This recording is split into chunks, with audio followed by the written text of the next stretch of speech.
Ihina Imarama Ihuna Yagina Yamagi Ojurumaya Ewo Iwegi Mbanwe Adigonye Dekade Awoge Malite Nomu Adibine Naja Lima Aina Jagima Ina Nemarama Ihuna Yagina Yamagi Urunumanya Ewo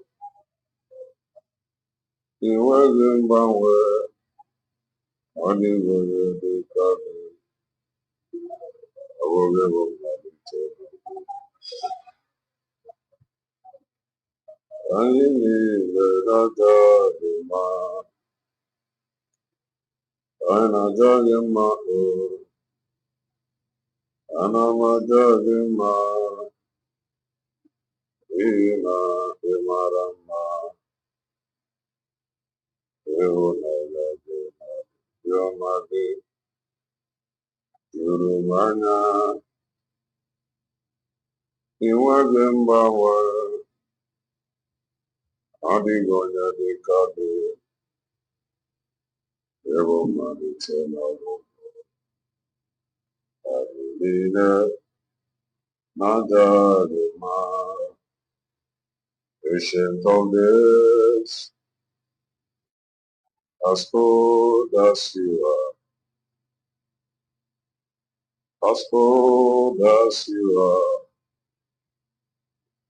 you will never change, you never change, ancient of days, as old as you are, as old as you are,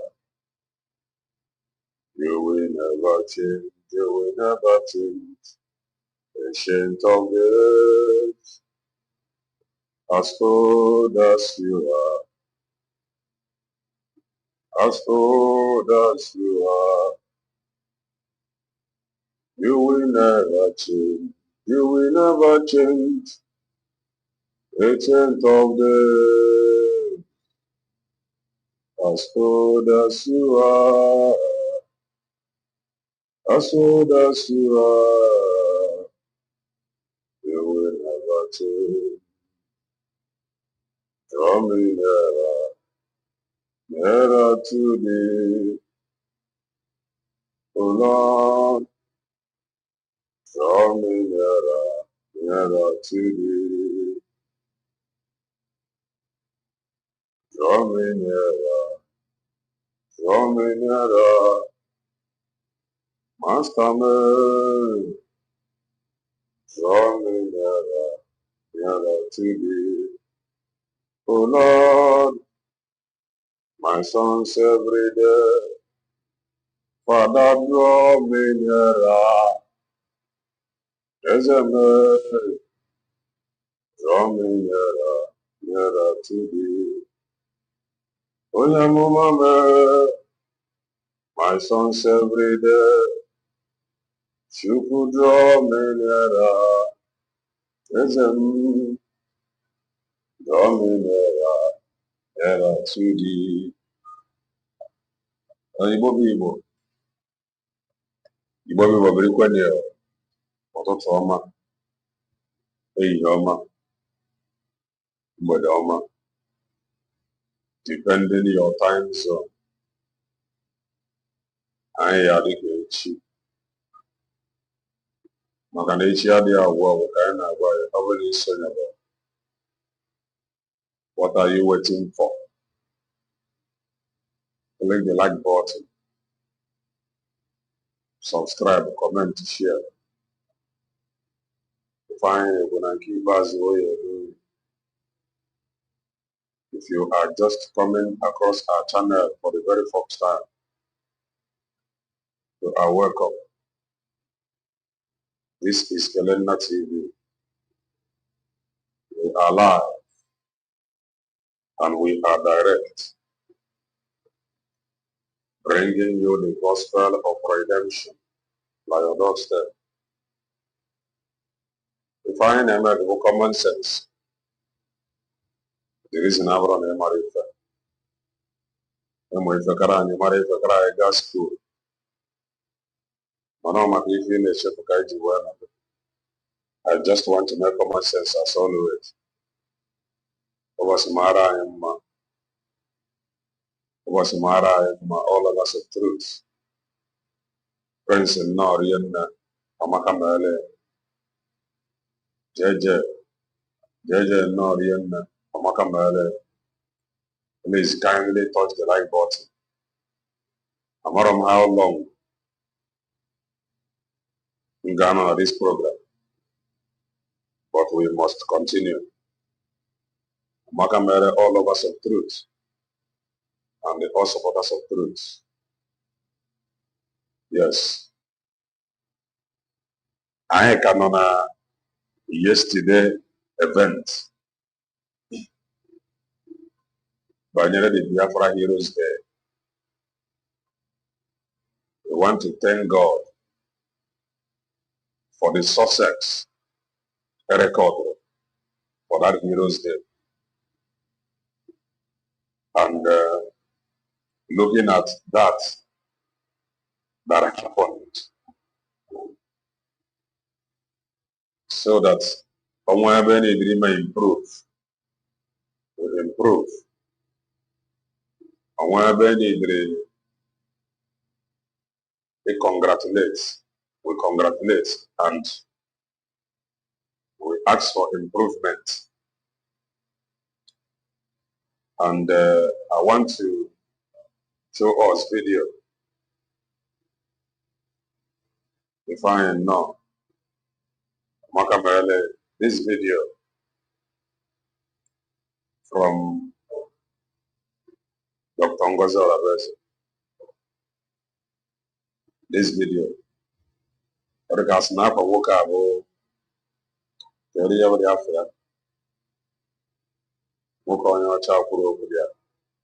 the director of Jihad, Watch Robert Spencer, delivers a keynote address during the United States of Biafra USB 2026 Memorial Day event in Washington, D.C.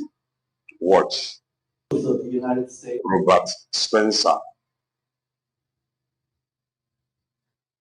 We must commend them for this. For a job well done.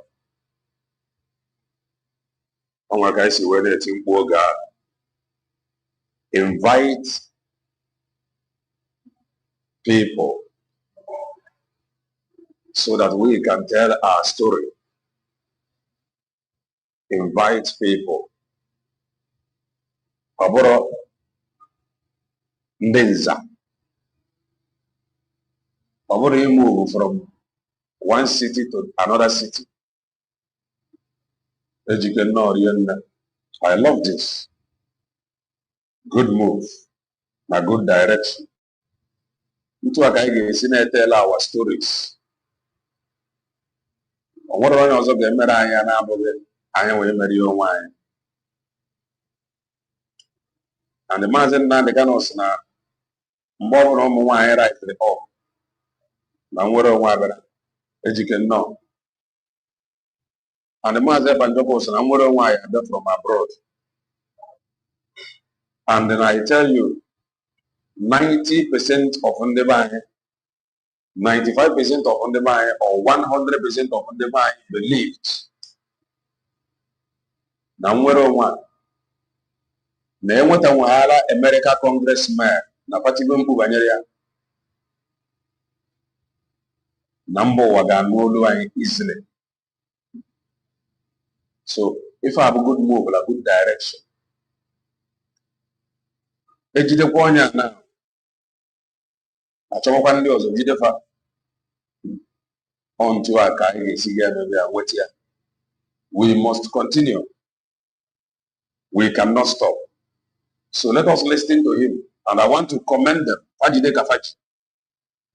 anọ akpọ onye akpakọrọ ya nkata interaction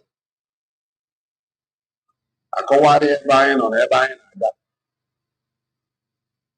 onwe onye ma ntụ ezi ya nyere anyị aka o nyere anyị aka. Yes, now let's listen to him. Of the United States of Biafra, I have to say I've spoken many years, hundreds or thousands of venues all over the world, but I have never been so honored to be in the company of a group of people as I am here today. Wow.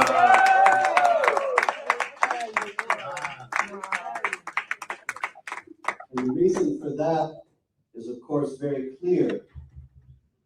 On July 4th, coming up very soon, the United States of America will celebrate its 250th anniversary. Yes, yes. And the men who wrote the Declaration of Independence that was signed on July 4th, 1776, they said, "And for the support of this declaration, with a firm reliance on the protection of divine providence, we mutually pledge to each other our lives, our fortunes, and our sacred honor." Never in my life have I ever been in the company of people with that kind of courage and determination to attain freedom. Yes! Thank you. And so I cannot possibly convey to you how immensely honored I am that you would have invited me to your celebration today. Thank you. And I stand with you wholeheartedly in solidarity for the freedom and independence of the United States of Biafra, for the protection and the prosperity of the Christians in Biafra and in Nigeria, for the defeat and definitive ending of the jihad in Nigeria and around the world. Yes. Because that is what unites us together today. Yes. I also come to you as the children of a family that was exiled from the last caliphate, the Ottoman Empire, the last large imperial caliphate, the Ottoman Empire. My family was a Christian family in Asia Minor, what is now Turkey, and they were given the option of converting to Islam or being exiled from their homeland and the land of their forefathers and foremothers, the people that had lived in that land from the beginning of time. And they were forcibly expelled in 1916 and came to the United States of America, and this is why I'm here to speak to you today. But what I wish to impress upon you is something, of course, you know very well, far better than I do, and that is that the same Islamic jihad, with the same imperialist, expansionist, violent, and supremacist agenda, is what has caused the suffering of the people of Biafra. Yes. And led to the exile of my own family from its homeland, and has caused the misery and the deaths of millions upon millions of people around the world. The jihad is the same. It is based on core principles of the religion of Islam, which teaches that Islam must dominate and not be dominated. Do you know that in all of the Quran, in all of Islam, there is a great deal about politics, about how to govern the state, but there's not a single word about Muslims and non-Muslims living together as equals in peace. It doesn't exist as a concept in Islam. In Islam, The Muslims must rule and dominate. The non-Muslims must be subjugated, pay the tax to the Muslims, accept various kinds of humiliation, discrimination, and harassment. You know this far better than I do. That's You've lived exactly through what it. they're doing. And it's the same struggle all around the world. Everywhere in the world where there are Muslims living together in close proximity with non-Muslims, everywhere. The Muslims do violence to the non-Muslims. The Muslims try to expand their territory at the expense of the non-Muslims. And meanwhile, at the same time, they claim to be the victims and gain the support of the international community. And this is why Biafra of 1967 to 70 was crushed. Yes. It was the British, as you well know, here again, far better than us. Behind the It scenes. was the British for their own economic and political reasons, Yes. in conjunction with jihadi states such as Algeria and Egypt, that came together to crush the desire of the people of Biafra for independence. And it was at that time that Chukwuemeka Ojukwu, did I say that correctly? That's right. In his Ahiara Declaration, he said it very plainly. He said it far better than I could. He said, the Biafran struggle is a resistance to the Arab Muslim expansionism, which has menaced and ravaged the African continent for 12 centuries. As early as the first quarter of the 7th century, the Arabs, a people from the Near East, evolved Islam not just as a religion, but as a cover for their insatiable territorial ambitions. And that, you see, sums up what is happening in Nigeria today, just as it did in his day. Because the idea is that the world is divided into the Dar al-Islam, the house of Islam, and the Dar al-Harb, the house of war. And this is basic Islamic theology, that the Muslims must wage war against the non-Muslims to expand the domain of the house of Islam at the expense of the house of war. Biafra is the house of war. Yeah. So was, in the day of my grandparents, Turkey. Now all the Christians are gone, or practically all of the Christians are gone from Turkey. You want to see what they have in mind for Biafra? Look at Egypt. That's right. Egypt was 99% Christian when it was conquered by the Arab armies. And then the Muslims made life so miserable for the Christians, imposing the jizya tax, which is specified in the Quran, discriminating against them, harassing them, the Christians having no legal recourse. Now Egypt is 6% Christian. Where did the Christians go? Did they all leave? They did not. The Christians today are the Muslims in Egypt. And this is what they want for Biafra. This is what they want for the entire world. Never. Conquest, Not on our watch. subjugation, dominance. Wow.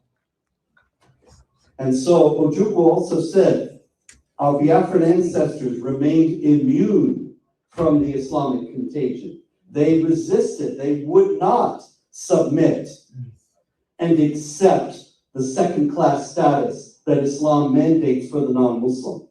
They would not submit and allow themselves to become second-class citizens in their own homeland, your own homeland. Wow. He said, our Biafran ancestors remained immune from the Islamic contagion.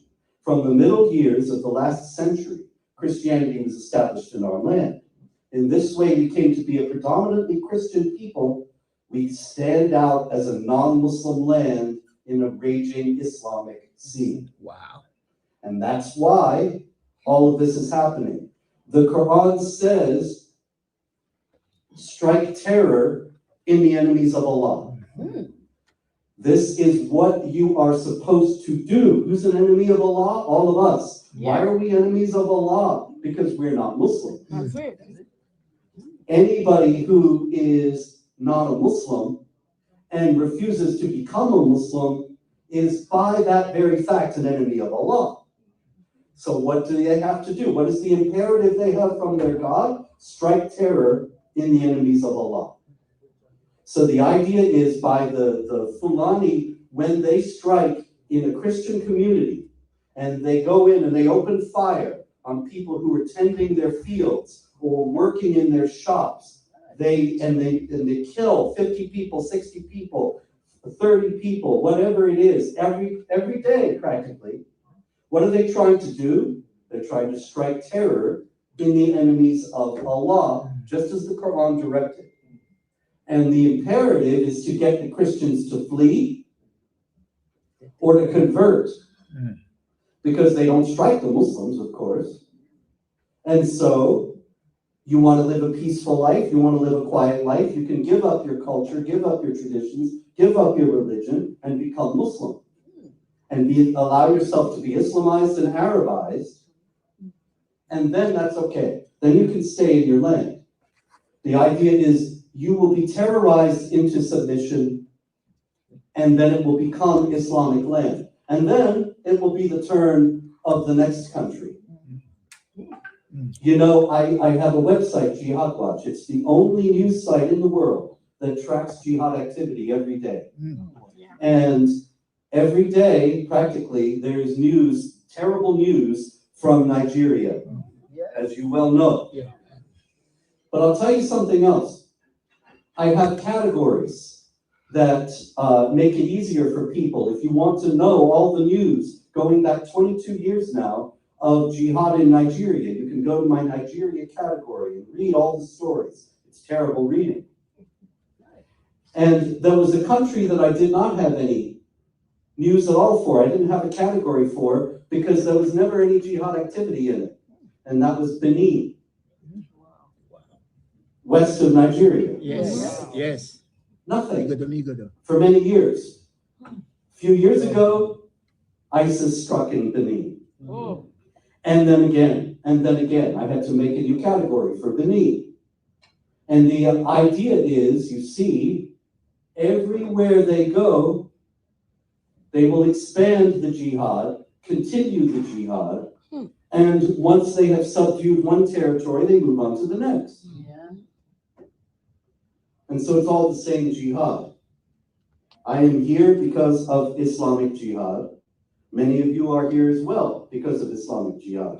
The struggle for freedom of the people of Biafra is the same struggle as that of my family, and the same struggle as anyone who has ever been a victim of jihad around the world. You look at the Islamic Republic of Iran. Why is it an enemy of Israel? We all take for granted, well, Iran hates Israel and they want to destroy Israel, and so there's a war now between the United States and Israel and Iran. But why do they hate Israel? They don't have any shared territory that they dispute. They don't have competing economic interests. It's all about Islamic jihad.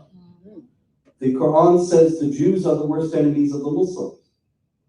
And so as Christians, we need to stand together with the Israelis, with all of the people who are victims of the same Islamic jihad that threatens the life of the United States of Biafra. It's all the same. One more quote from General Ojukwu. It is now evident why the fanatic of Arab Muslim states like Algeria, Egypt, and the Sudan have come out openly and massively to support and aid Nigeria in her present war of genocide against us. These states see militant Arabism as a powerful instrument for attaining power in the world. Biafra is one of the few African states untainted by Islam. Therefore, to militant Arabism, Biafra is a stumbling block to their plan for controlling the whole continent. So you have Israel, which is a stumbling block to their plan for controlling the Middle East. You have Biafra, which is a stumbling block to their plan for controlling West Africa and Africa as a whole. You have in Europe Muslim migrants streaming into the old countries of Europe. And what is happening? More conflict. Everywhere Muslims and non-Muslims come together, under whatever circumstances, the Muslims do violence to the non-Muslim. It's all strike terror in the enemies of Allah. As long as they're believers in Muhammad and Islam, this will continue. And so that gives us all, as lovers of freedom and as seekers of freedom, two choices: surrender and submission, or resolute determination to protect our faith, our homes, our families, our cultures, and our ways of life with unrelenting vigilance. And that is the choice that is before us all today. Yes. And so it's once again a tremendous honor for me to be here, to hear the inspiring words of Dr. Orogweze, and I echo her call that all of us have to fight, all of us have to stand up. Yes. And if we don't, we know what will happen. All we have to do is look at the Islamic world, much of which used to be called the Christian world, and we can see what will happen. And so somebody earlier on was saying, while there's life, there's hope. I was born in the state of South Carolina, and the state motto of South Carolina is Dum Spiro Spero, which is Latin, while I breathe, I hope. And so it is with that hope, that is a joyful hope in our Lord Jesus Christ, that I say to you that freedom will prevail. Yes! And the after will be free. Yes! Thank you.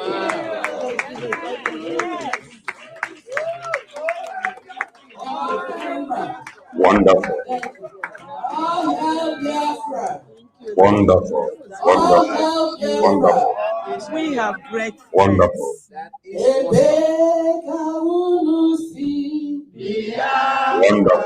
Wonderful. Wonderful. Wonderful. Wonderful. Fabarumbo. Fabarumbo. Wonderful. On top of it, we need more of this. Invite them. If I am for, invite them. Tell them, if I am Agabiga, this is commendable. It is commendable. It is commendable, and we must continue. Mbiocha, Fabia and the COG. Oh,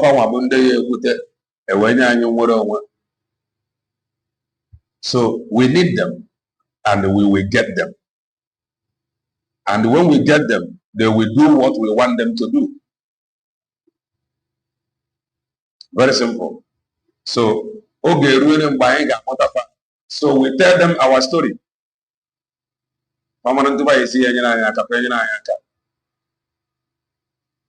Because we are suffering.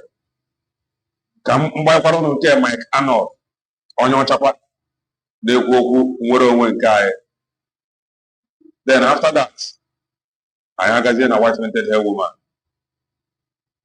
Let's listen to him. His Sokoto declaration.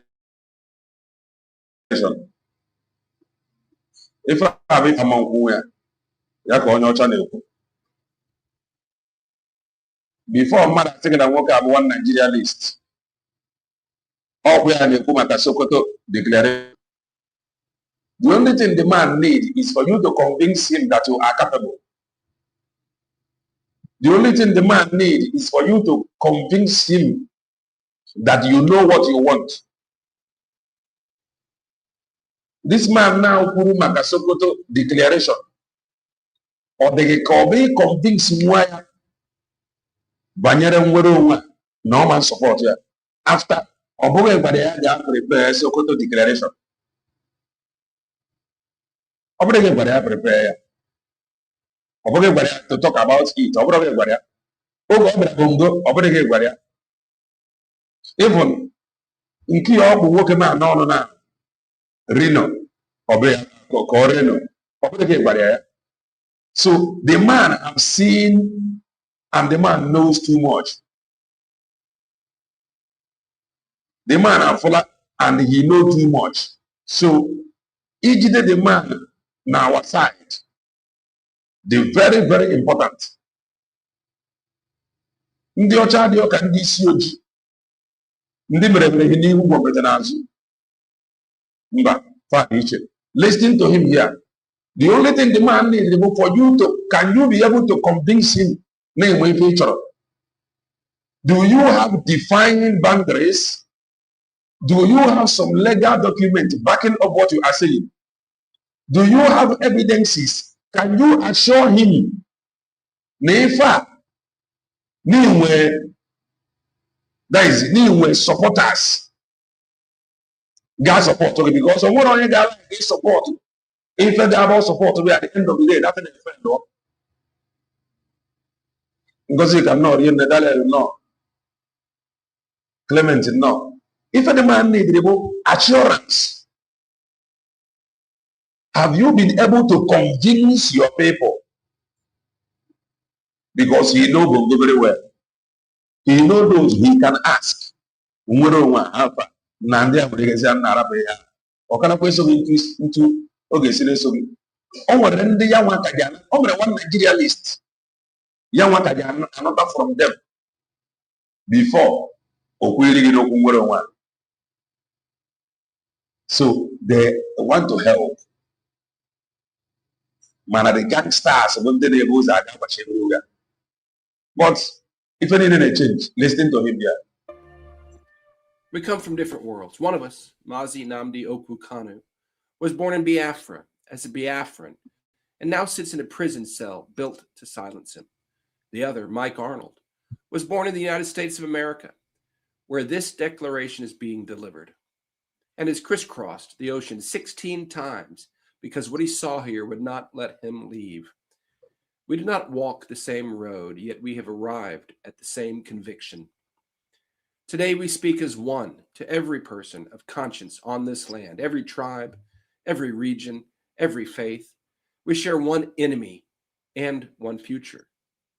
When darkness covers a people, when truth tellers are jailed, when a government's full-time work is hiding mass graves, that is the hour when boldly speaking truth can topple tyrants and set the people free.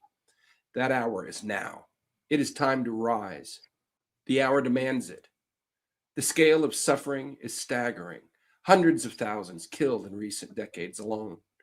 Millions displaced from their ancestral homes. The darkness has many faces.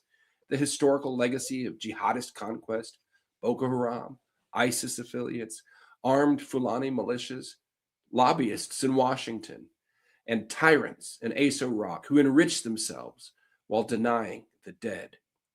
By 1900, the Sokoto Caliphate was among the largest slave societies in modern history.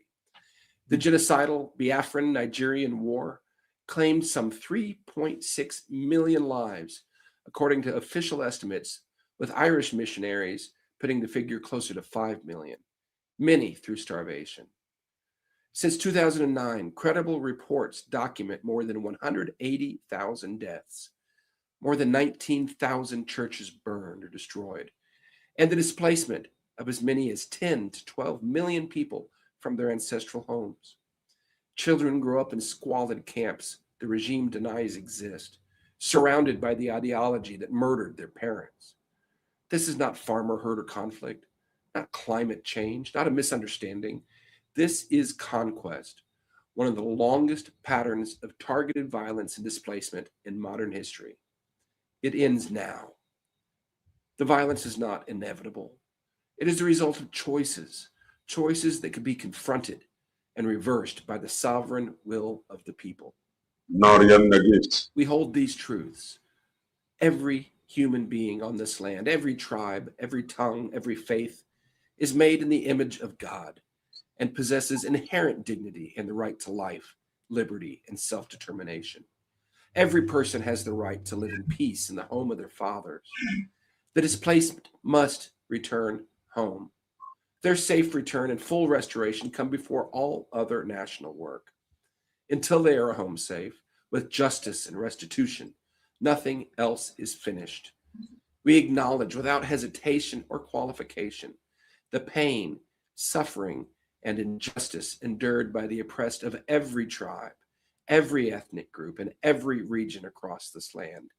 No community holds a monopoly on grief. From north to south, east to west, millions have borne the weight of violence, corruption, neglect, and broken promises. Their blood, their tears, and their stolen futures cry out for justice, just the same. They too are entitled to freedom, dignity, and security, no less than any Biafran, no less than any Nigerian. We do not seek liberty for our one people alone, but for all who suffer under injustice. The society we demand is one rooted in freedom, equity, justice, fairness, and the uncompromising supremacy of the rule of law. These ideals are not optional. They are irreducible, non-negotiable, and the minimum standard we demand from those who govern and from ourselves. A government is legitimate only with the consent of the governed. When it arms killers, bulldozes camps of displaced citizens, and pays foreign press agents to deny mass graves, it has lost the right to govern. Self-determination is not a crime. It is a fundamental, inalienable right enshrined in the supreme law of the land and in binding international instruments solemnly ratified by Nigeria herself. Nigeria's constitution, the apex legal instrument of the Federal Republic, declares in unambiguous terms that sovereignty and power belong to the people, not to any cabal that looted and rigged its way to Abuja. Beneath the Constitution sits the African Charter on Human and People's Rights, which occupies the second highest position in the hierarchy of Nigerian law. What makes this even more damning is an innocuous but explosive provision in Nigeria's own Terrorism Prevention and Prohibition Act 2022. Section 2, subsection 3F expressly provides that any act which constitutes a breach of the African Charter on Human and People's Rights is, by that very fact, an act of terrorism under Nigerian law. Let the world hear this clearly. Article 20 of the African Charter guarantees the right of self-determination, and the continued systematic violation of this right against Biafrans and all other Nigerians, including the persecution and imprisonment of Mazi Nnamdi Kanu, places the Nigerian state in direct, self-inflicted violation of its own anti-terrorism legislation. The regime that accuses others of terrorism is itself culpable of inflicting terrorist acts upon a people peacefully demanding their God-given and constitutionally protected rights. A free vote is not violence. Speaking truth is not terrorism. It is the denial of these rights that constitutes the real terrorism. No ideology that demands death for words, death for faith, or death for tribe has any claim on the future of this land or any other. The wealth under this ground belongs to the people who live on it. Every barrel taken under cover of massacre is theft. Every kilogram of ore dug from under the homes of the displaced is soaked in innocent blood. Every dollar that flows to foreign accounts while children starve is theft. No one is coming to save us. No outside power will hand us our freedom. No foreign capital will grant us our wishes. Waiting for rescue is colonial thinking, a habit of the chained mind. The world may help. It may not. We do not wait. Power is never given. It is built. It is taken. The cost. Freedom is not free. It never has been. It will not be now. Those who broke the chains of apartheid did not do it by waiting. Those who faced dogs and hoses in Birmingham did not do it by hoping. Those who walked to the sea at Dundee did not do it by asking permission. They counted the cost. Many paid it. The world changed. Now is the hour for this land. How we fight determines what we build. We do not call for violence or vengeance. We do not call for chaos. We reject the methods of those we oppose, because no true freedom has ever been won with unjust hands. But we are not pacifists. Every people has the God-given right to defend its life, protect its families, and secure its communities with overwhelming lethal force if the moment demands it. We affirm that right without apology and without condition. Peace is not passivity. Peace is strength under restraint. We reject not force, but unjust aggression. We refuse revenge that poisons every cause it enters. There's a wide line between defending the living and becoming what we oppose. Know that line, walk it, hold it. We call for courage to name evil in your village, your church, your house, your government, in your own thoughts when fear whispers that silence is safer. We call for real unity. Every soul of conscience on this land suffers under the same darkness. Do not let it continue to divide us. Stand together or fall apart alone. To our Biafran brothers and sisters, public infighting must end. Every perceived division among you is a gift to the darkness. Every faction fighting another faction is doing the enemy's work for him. You were never each other's enemies. The cause is too great, the cost too high, the hour too late. Unite under one sense of purpose, or risk surrendering the future you seek to build. We call for courageous, coordinated, disciplined, and unrelenting resistance, peaceful where possible, defensive where necessary, in the streets, at the ballot box, in every international forum, in every courtroom that will hear the evidence, in every church and mosque silent too long, online and on the ground. Darkness rules by your silence, and fear withdraw both. We call for the transformation of governance in this land. The people must assert their sovereign will through coordinated, disciplined, and unrelenting pressure. Change must come via the peaceful but unstoppable force of a unified people, supported by moral clarity and, where possible, international oversight.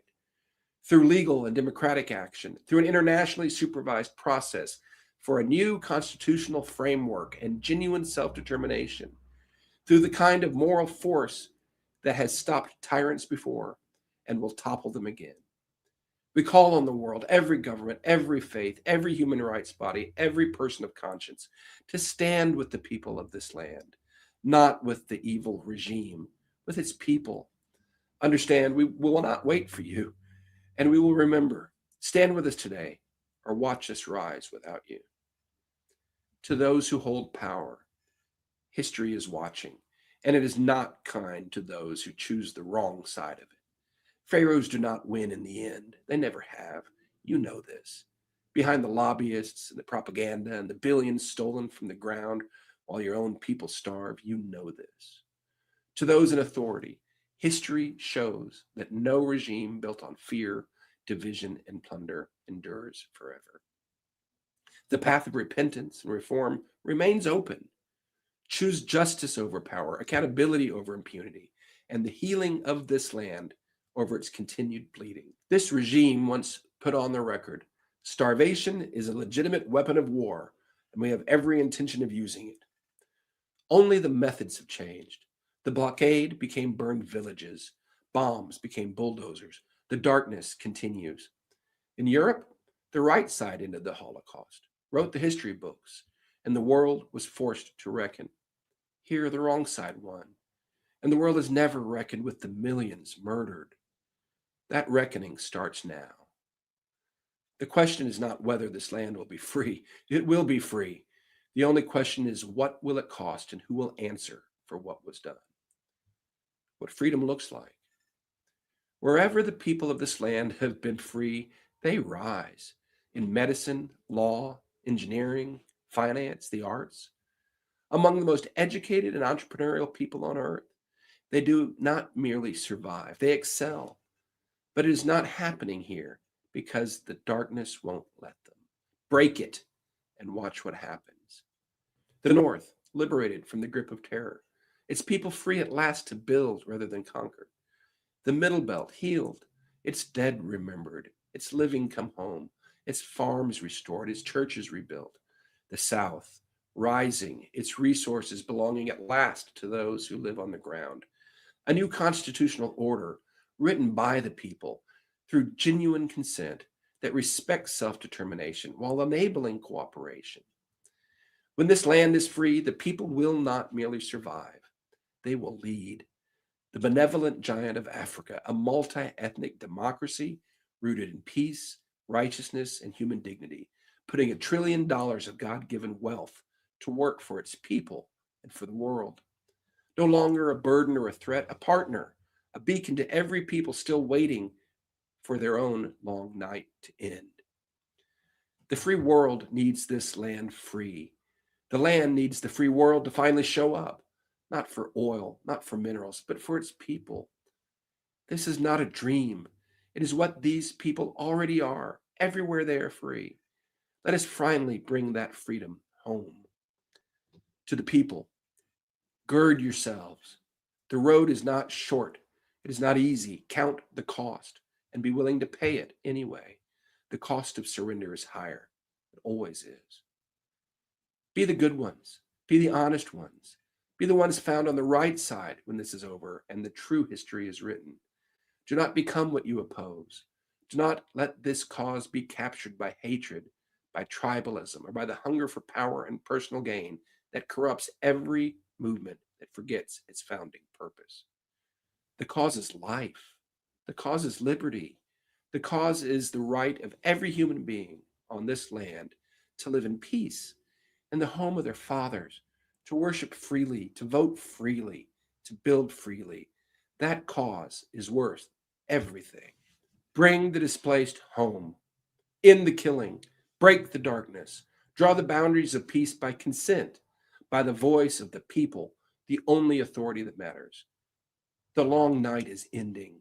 Let us stand together, not in hatred or narrow tribalism, but in defense of life, liberty, and the right of every human being to live in peace in their ancestral lands, to worship freely, and to build a future of dignity. May the God of Abraham, Isaac, Jacob, Arodi, Areli, and Eri, who delivered Israel from Pharaoh, grant us wisdom, courage, restraint, and unity to deliver his people once again.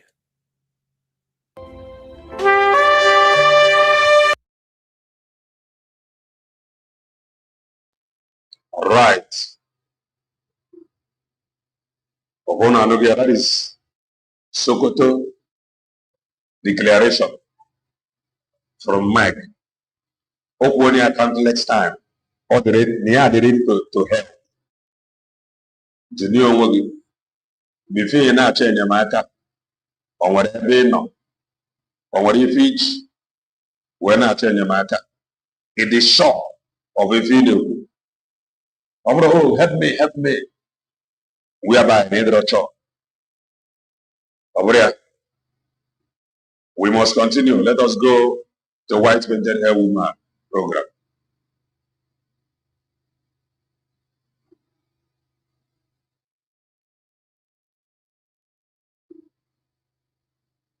But I don't possible. I can't go there. So I can see in Jessica Mbiagono. I can say can go. Now, Kebe maybe they be do. I call a mono that na Munga wa dandem banandeg or Jugana waleze. Igrige mirindi. Okay, no. Esen de munne kachimezi ozi I see that no me kwene 1 week. No me go 1 week that we are waiting and don't reply my message. Yes, next reply my message. Did you go see her that na ihe owo yes, agbala ka ibie. O efe mo wa adam mo.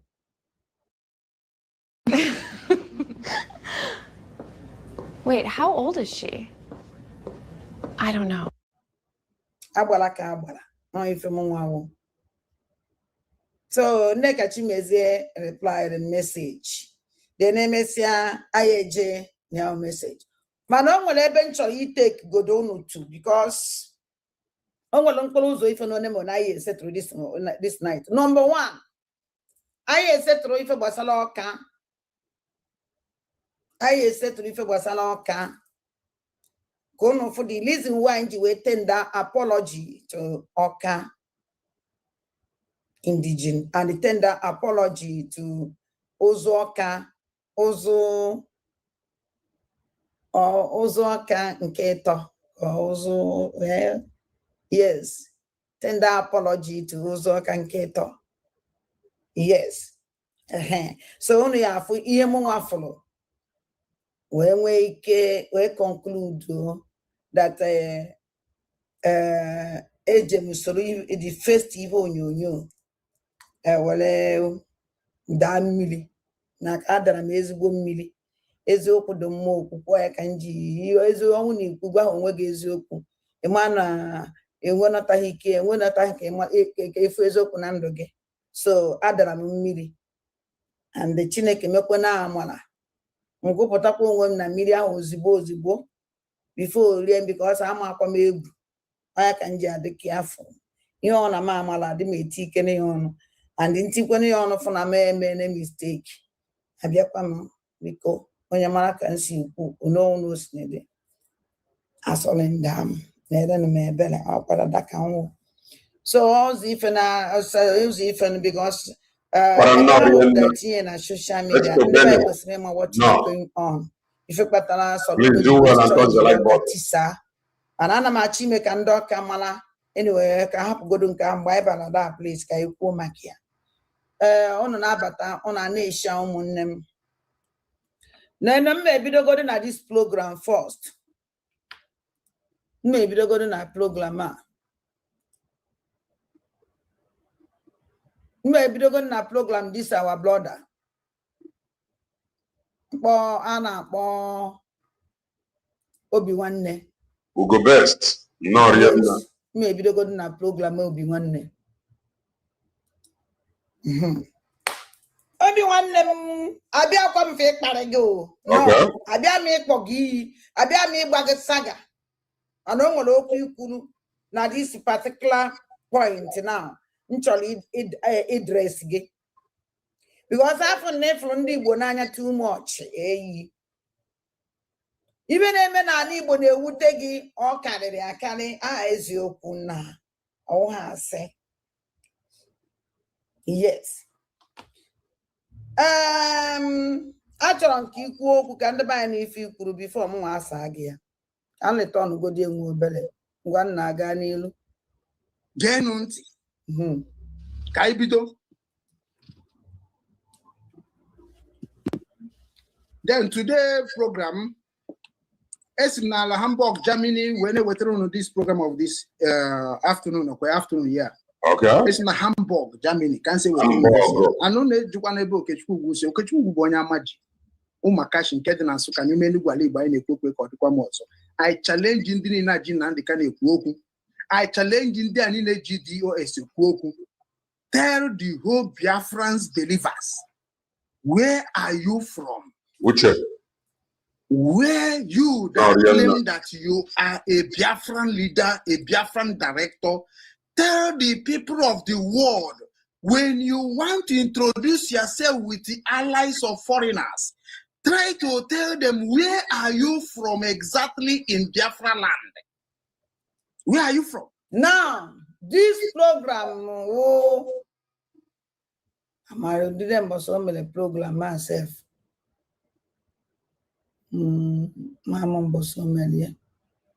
Mama so many this program. My mom no yesterday. On a music program, keta steady. Only key music program oboleto or no. Manager me one them okay. This message is and the leader. It's not the leaders. They woku Biafra. Number one, my brother Obinwannem. Our leader mazin na the kana im we boss mala bennia. Mala nne mala ukwu mala ibie mala everything about him. Even the one I work self no kuna social media. You see, it's not a secret. Simon Ekpanjoko, I am a Benia, Oko one Neguko, Enugu State Bono. But wait, Maazị Ekpanjoko onye Enugu ka onye Abakaliki. Maazị Ekpanjoko ndị mmadụ ejikwa ma ọ bụ onye Abakaliki or Abakaliki. Maazị Ekpanjoko onye Enugu. Is he from Enugu? Who can remind me? Who can remind me? Onye Enugu. Amara mane Ebonyi. Okay. Mana nwaanyị asịla onye Enugu. Lọ nwanne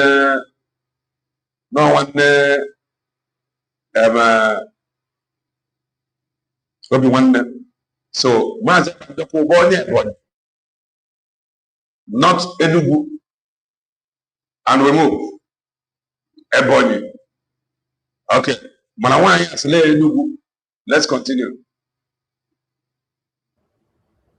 And I even now go up on Ben and then I for the age into the OS to load up place with Nigeria. I'll put one more.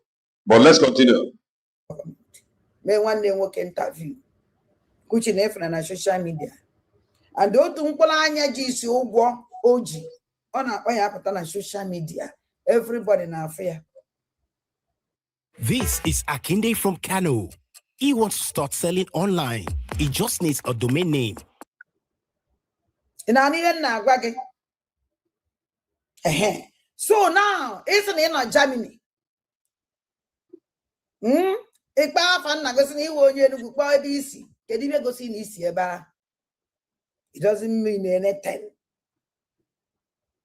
I support to do DOS. Each of them identity matter. I support to DOS. China's a one identity, Malabosi, Malabene, Malabena, Correct. And I even now, if on a medicine, my affair bus. This is no jazz bus, a maro. If you to be Yanya Chike does them, my as a chique does them. And when I need to name my I was also see Siaku. Or will say if you want to last. The two leaders say what I'm a fa Malu Funo. I am one leader for now. Anybody now palate doing a second now will lead off Biafra is a criminal. Nobody. If I now the reason into about a second with this IPOB one family of a 10. Thank God for the declaration. Mana ndeba get first read this truth with IPOB organization. Nothing will come out from it. Okama imarifa in IPOB organization except IPOB organization have done well by introducing Maazị Ekpanjoko to us.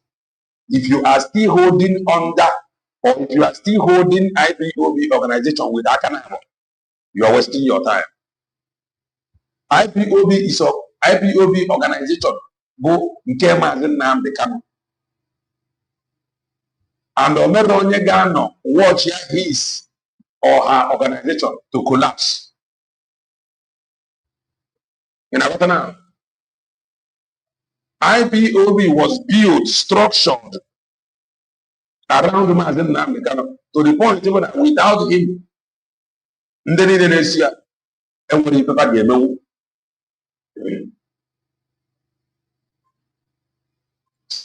Anya ga-adị na US be declared because ebe a ka reality nọ.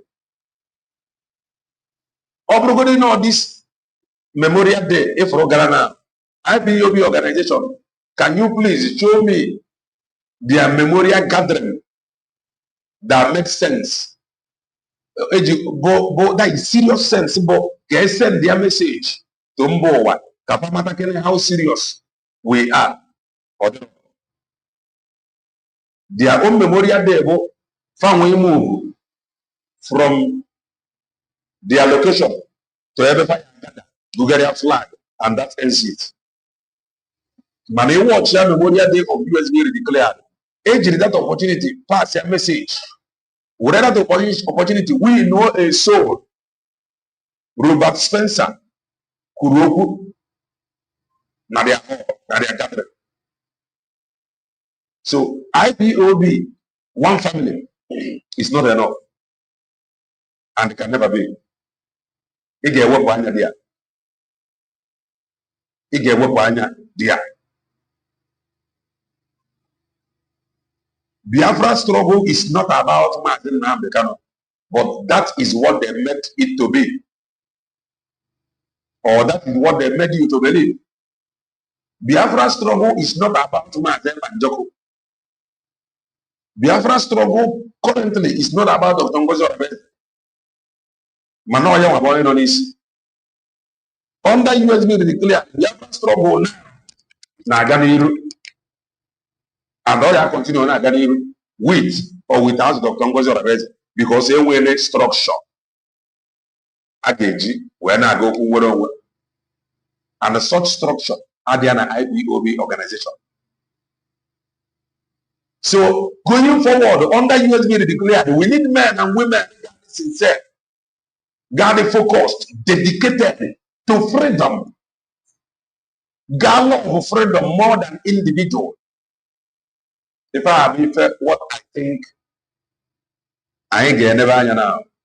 I ain't to men and women and guarded in love with freedom.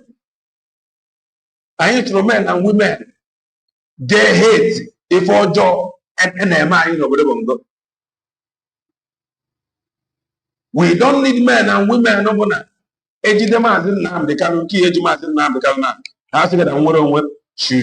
Should stand still until we don't need such thing again. We don't need to be romancing any organization. Now, we respect Martin Nambekano from Boni Nobara. Mana, we must not continue romancing organization, knowing fully well this organization cannot deliver. We continue romance that organization. What is?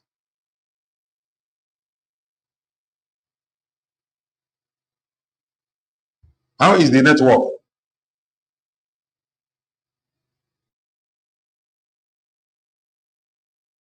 How is the network?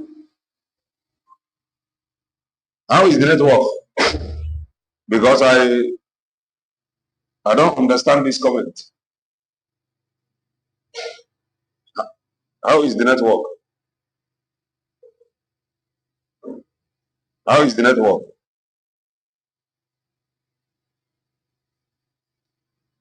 Very okay. Okay. Give me a second, please.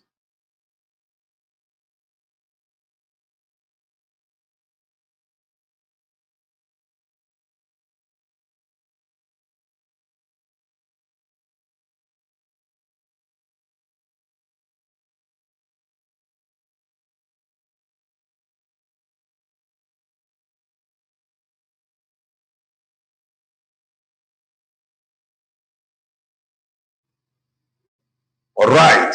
The network is okay. So, away from this truth, I ain't got to put the truth. All the very difficult for you to agree with me.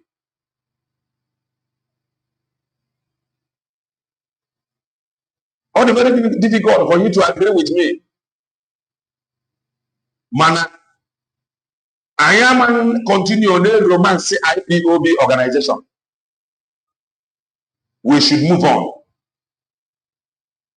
We should move on. Do you know why? Ogan autopilot. He only I just was that autopilot from there.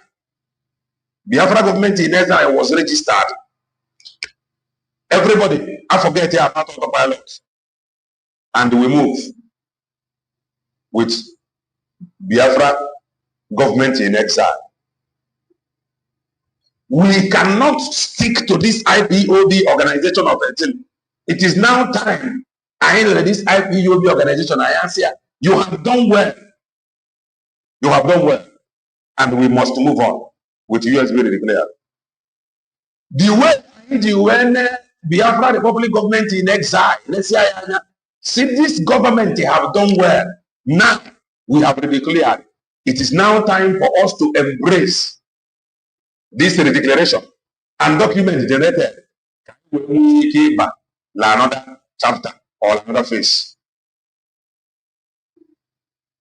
IPOB organization, I'm take you into anywhere. That is my point, and that is what you must know. It has never worked, and it cannot work now. With organization. Let's continue. Body easy. Didn't Biafra now. For now, Biafra no go do. Okay, just will not go do. I just know. The reason why everyone into accord Nisi for the money. Oh, no man can no freedom. Who told you? In USB declared, we don't need people with such mentality. No Simon Ebanjoko, no freedom. In this USB declared, we don't need people with such mentality. No Dr. Ngozi Orabeze, no freedom. In this USB declared, we do not need people with such mentality. In USB declared, we need people that love the struggle, Biafra, more than any idea. Because Nda leaders, leader go, leader come. Biafra struggle remain. So enough of this IPOB leadership of a thing. IPOB leadership, our leader of a thing. Amanjida mentality what the Nelson Mandela anonymous. The struggle continue. Struggle or movement continue. Struggle, movement or liberation. These three words: struggle, movement, or liberation. Nelson Mandela anonymous. They were able to move with all this, with this leadership mentality. All these things will just be stagnant, as you said. No movement anywhere. So we do not need people that will love Martin Nnamdi Kanu more than freedom. We need people that will love freedom more than all these our leaders. Makana need love freedom. Igarama what freedom have to offer. Only love freedom. Igarama love freedom. We will change the status of Martin Nnamdi Kanu's case. Openly love freedom more than that. If you get made on come as in hand, can we give away. But you love Mazin Nnamdi Kanu more than the freedom. That is why the freedom must stay one place for Mazin Nnamdi Kanu to come out and continue. I can't take you serious.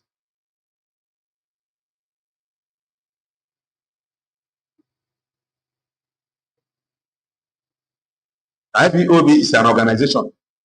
Woku Biafra. Otua isi waiting a flag in Biafra. Now your platform now. Kedi female. Imunye loko. Because him and the Biafra always open no wedding when I support Biafra and even one Nigerianist. Because if any nigga that they make you a one Nigerianist, then our sponsor gonna one Nigerianist can't know. Have time eating a flag, he will deceive you. I will know you. As I go here, and when Mickey that second that now won your state. And when Mickey that second now won your good state, any good state to now Nibe no Ecotec, and get now Imo State. Our people should, and they must think. Biafra did not stop and end with Wazirike. They want such mentality. Such mentality.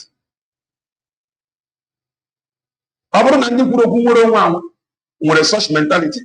Amande Biafra today. Maazị Nnamdi Kanu amaghị okwu Biafra.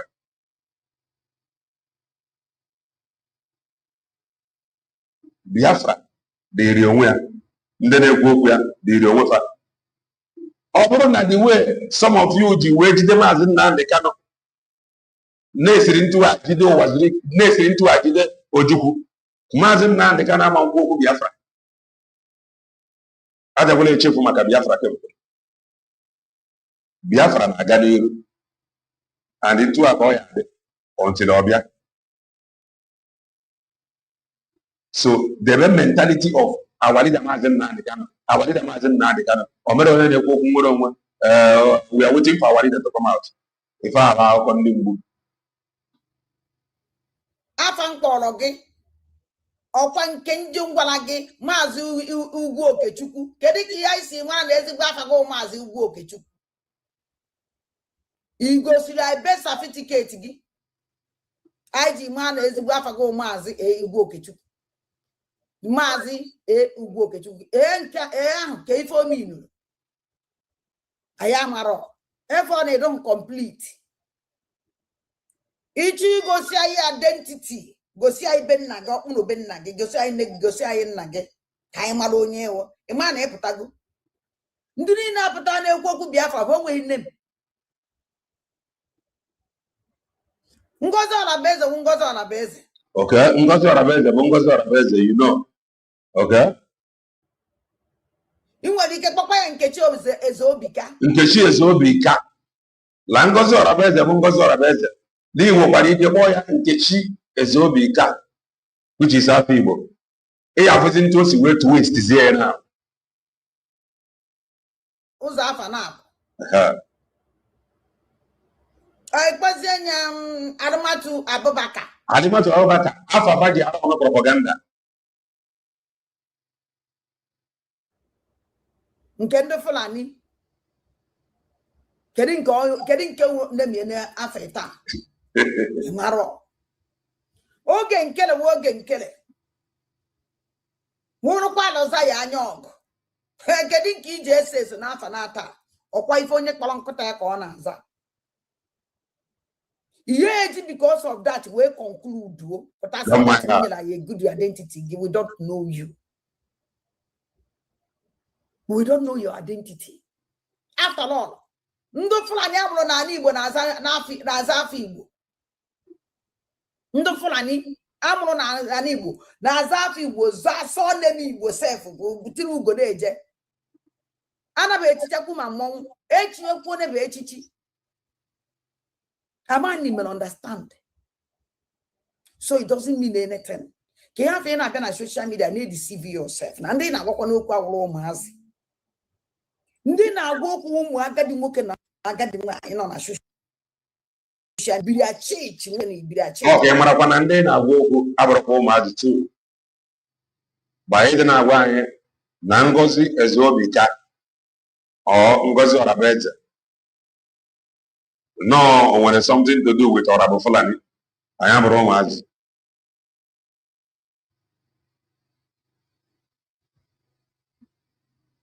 Again, we must continue. We must continue. So you be pipe or no. We must continue. Intelligent. You can't deceive us by in a put on to name in order. We don't know you. It's very nice your name calling one village. I am my ball. Near Enugu State. And that's what makes sense, my brother. Hassan Kanzakudungi. Then no mamma going to a point he lays there by Cholo. Egwage. A chunky nego.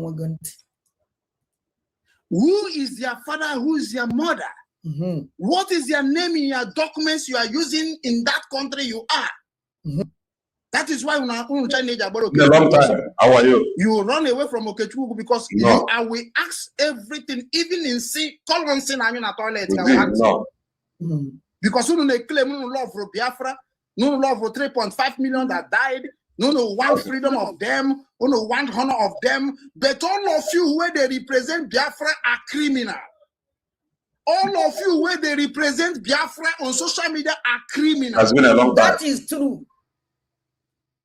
No complex prompts needed. Grammarly's AI helps you draft faster and gives you suggestions from brains. All the people that represent Biafra, all of them are criminals. Amakeling, they are good. Including Latuba. All right. All right. You're welcome. Do you know how then the reason how the way criminal? Ugu Okechuku. DOS are criminals. Because they represent Biafra. Up and on go kosi, but I walk a move. Ngozala is a criminal. Last year, a criminal. Because last year, last year, only Sirakaba. Onyori go. Up and on go kosi, we have to walk a muku. I can't represent Biafra and they represent Biafra. Ogen representing Biafra is a criminal. Oh, Paguma confirm. I got this one, every people now paraded themselves. So now representing Biafra, all of them are criminals. The only genuine people I'm going to walk about Toby and I wanted a Mazan Nando, which you can. Well, the only genuine people I'm going for now. Anybody on a phone palladium way, second hand they representing Biafra is a criminal, even worse than criminal. You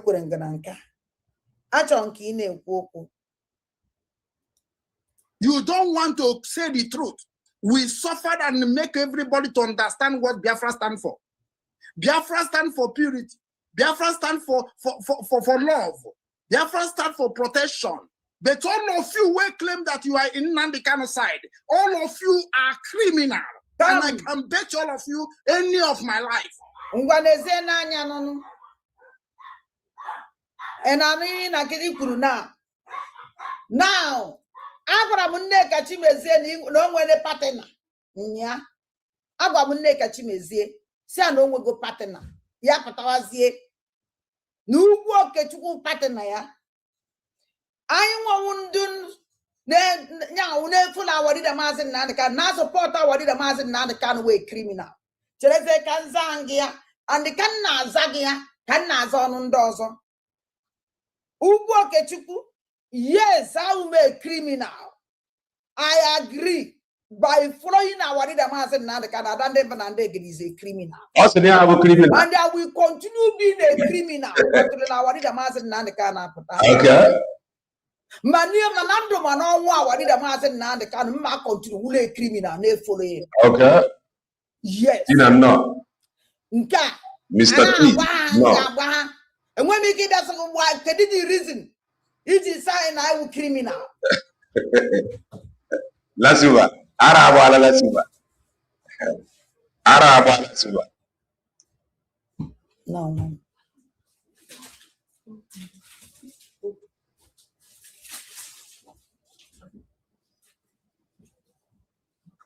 In Ariana Even question I buy criminal, you were rather than Banande. Hey, I'm criminal by following my leader. Okay. Mazen Nando Kuchukano. I will make criminal by following that Simon by Jocko. Okay. Hey. And I'm criminal by supporting Biafra Angel. Okay. Now, people from Kawadi Mazen Nandekano, I don't Banande get a criminal. And I'm a Nifa and Zalagi. Oh, the criminal, I'm Joko was up, Taurapamo, the criminal. April Mekwe.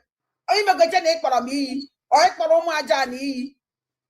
Ngwaneku, and Mechaya go percentage.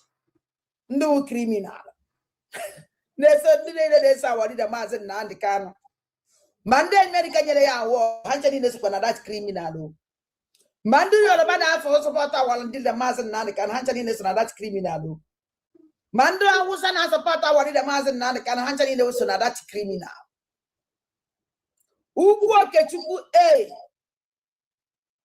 Ugu Okechukwu ama mebe AC. Ugu Okechukwu. Ne kuke ka nege gontin na bai. Yeah, we charge it. Mama go there. I don't know them. All these chimpanzees are now sponsor again. Mama go now come back and the first. When frustration and when you keep me mad. I can't what did a master now the candidates no nyago. It was saying on a struggle. Kailege gonte.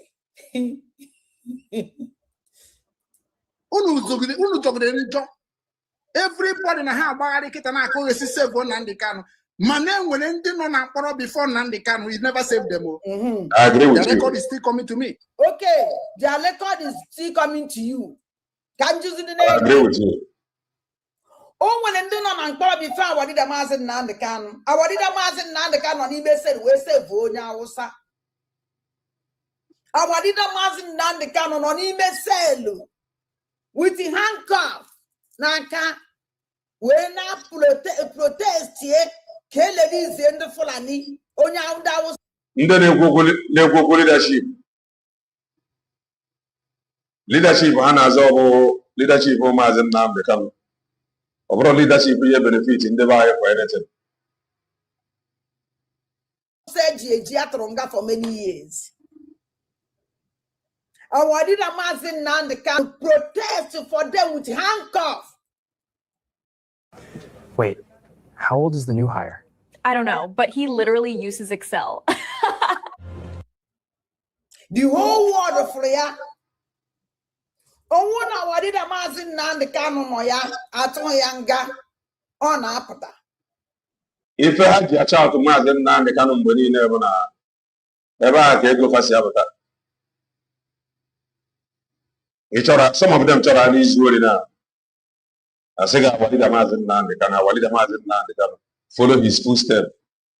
If you don't get along, get a mother with you, already money paraga. That name alone. For them, they buy a Gianni Fago Ferrier. Kedonia so self Benjamin. Not that the man they cannot carry now. Now this very strong. He got gent of man. He got from the buy. Now take off. Game one Jofa.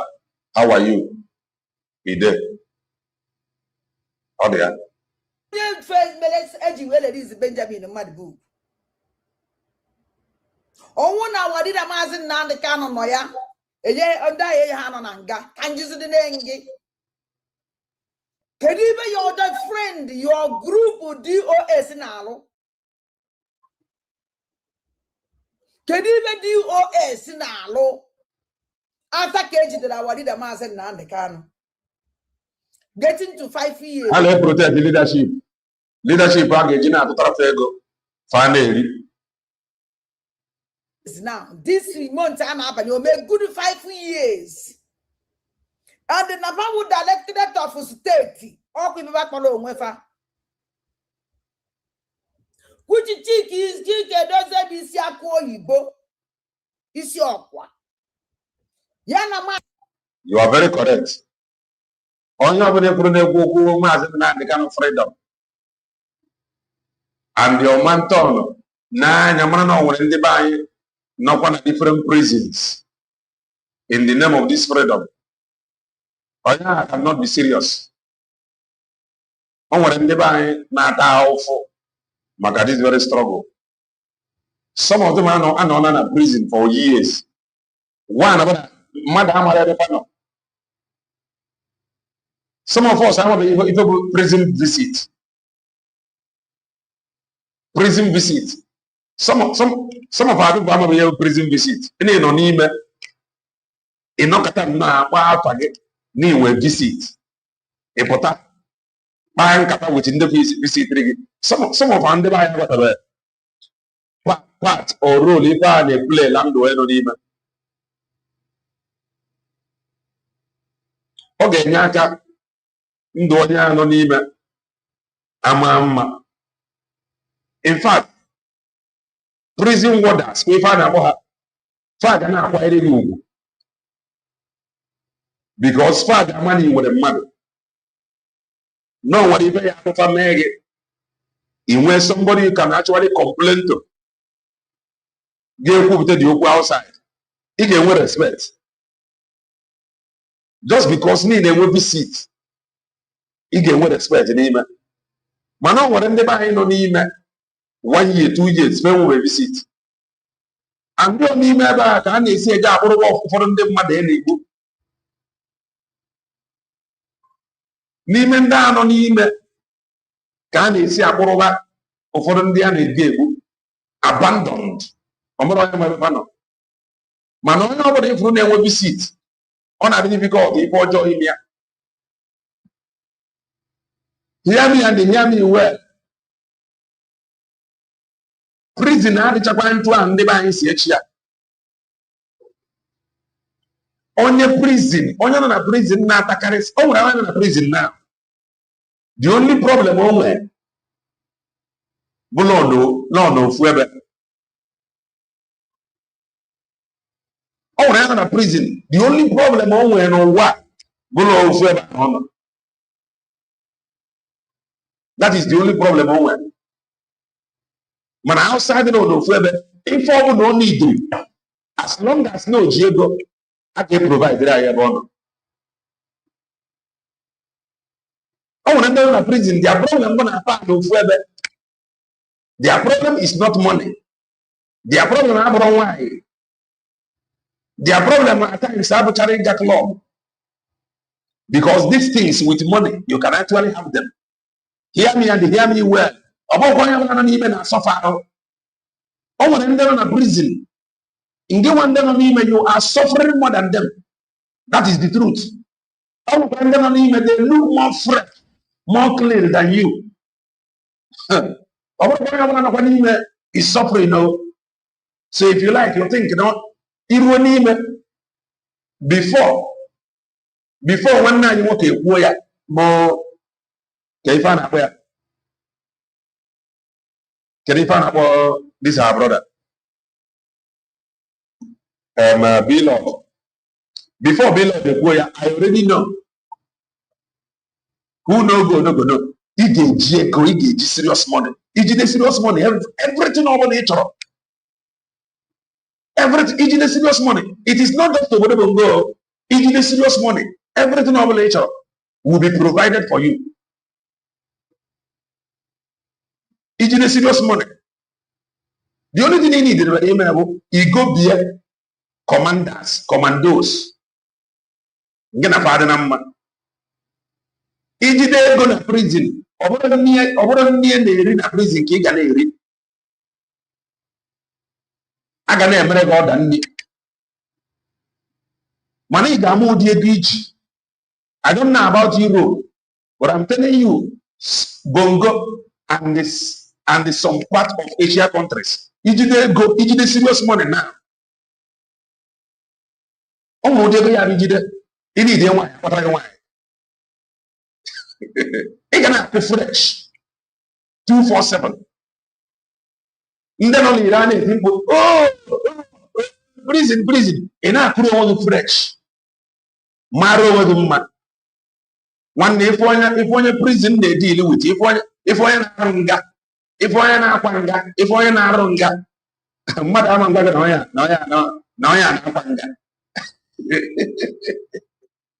So, kucha idea. If one aquanga, only bunganisi, only sentence, not sentence, you go know. So, some prisoners, Diego, their life, if I'm not even to swear, I'm going after that is corrupt. Egypt and go, you go do all right. Like some prisons. Informal nature,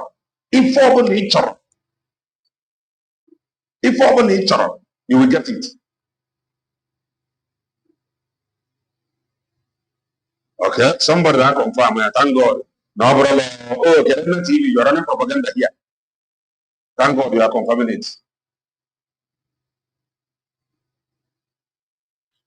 Oh, I'm telling you, we've reached here. Some Asia countries. Okay. And the Bongo, If onye na-arụ nga, if onye bute from kirikiri na-arụ nga, from kirikiri na-arụ nga, mmadụ niile, if onye na-arụ nga, ibere akwa.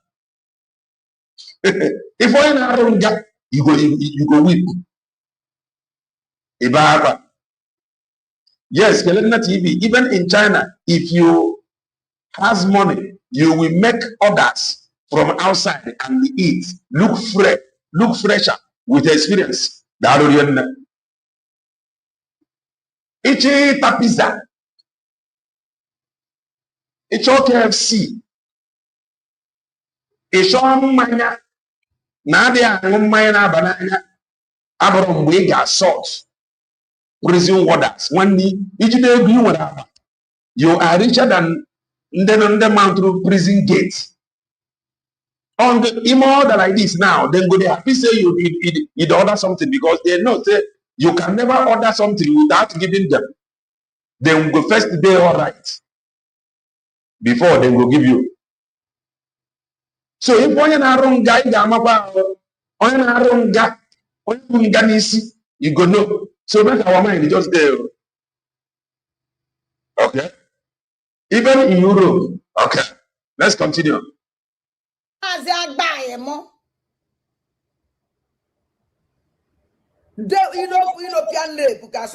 must focus. You must love more than anybody, more than anything. Our leader Mazin Nande cannot have profuno.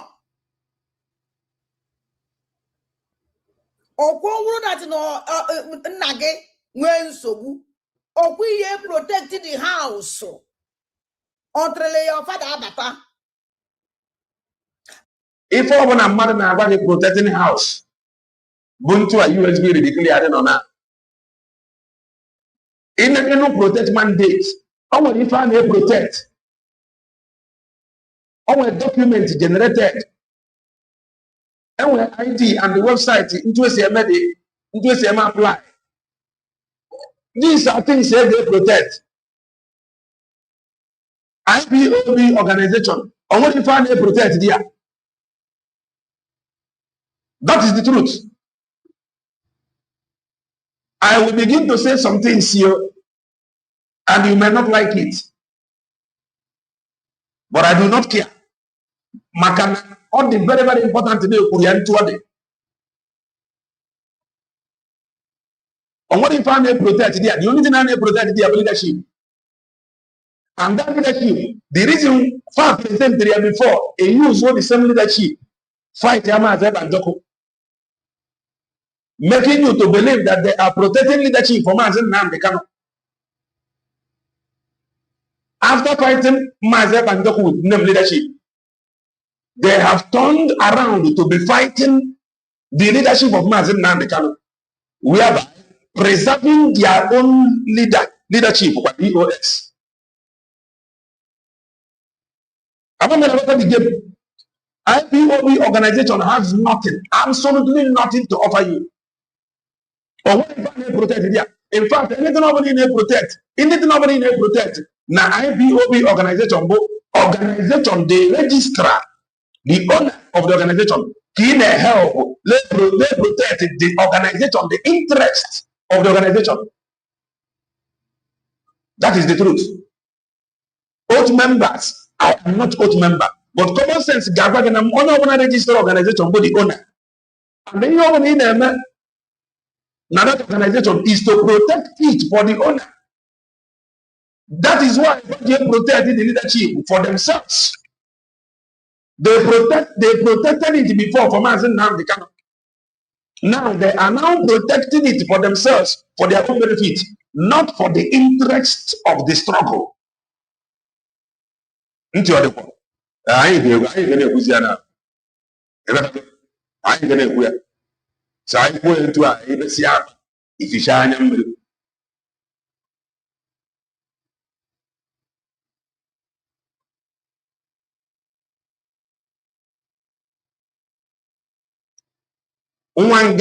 one governor from rejected outside more than even if I have one guy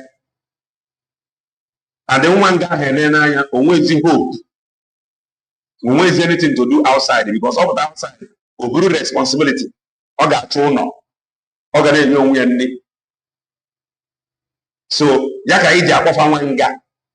Ọ chọrọ ọpụta outside ọ chọrọ ụlọ kwụkwọ ụgwọ ụlọ onye uzuo mmiri ọkwụ ụgwọ onye uzuo ọkụ ọkwụ ụgwọ ọba transport ọkwụ ụgwọ ọbagarịba fence ba life odidiri ya. So ya ka o ji wee bụrụ nwa nga ndị o si wee nọrọ na custody na-eri nri ya anyị na-enye ya free. Friends ya bụ n'ime nga gaba nọ fa nwere ntụkwasị eme little money ndị nke a dị ndị nke a bụ nwa nga mana enwere ndị ji ego nọ na nga dị very comfortable dị very fresh more than nke nwa na onwe gị nọ n'iro. That is the truth. Ọ nwere ndị nọ n'iro dị look they haggard than ndị nọ na freedom ndị nọ na detention. So these are things ị ga-ama separate ya debe emotion gị by the side. Awadida Mazi Nnamdi Kanu jemere họrọ DOS. Nyonyo n'ọkwa Chike Dozem is a deputy ye. Chike Dozem would deputize Awadida Mazi Nnamdi Kanu. Now Chike Dozem enwere anything since age Awadida Chike Dozem disappear. Onwe onye ma na ọdụndụ, onwe onye ma na ọnwụrụ anwụ, onwe onye na-anụ maka Chike Dozem. Ụmụazị bayi niile eji eji na prison. Kedu ibe ndị the Directorate of State mere iji wee lere fa. Awarira Maazị Nnamdi Kanu ya nọ inside the prison wee lere izie ndị eji eji. All leadership. All leadership. Ka eme ka ya chọọ na-ewepụtara ego gbara lawyers transport. I may visit prisons. Irue upon the gate, la prison. He makes friends with them. Finding information. If you do visit when they buy on a poro. In a visit, if you never be fair. Or when they get on a visit. You begin to visit them. They're going to be hey, ọtụtụ ndị be anyị na-feel abandoned because the one of my prison ebe fano. All leadership. Mara no. Father, he presented Maazị Nnamdi Kanu's leadership.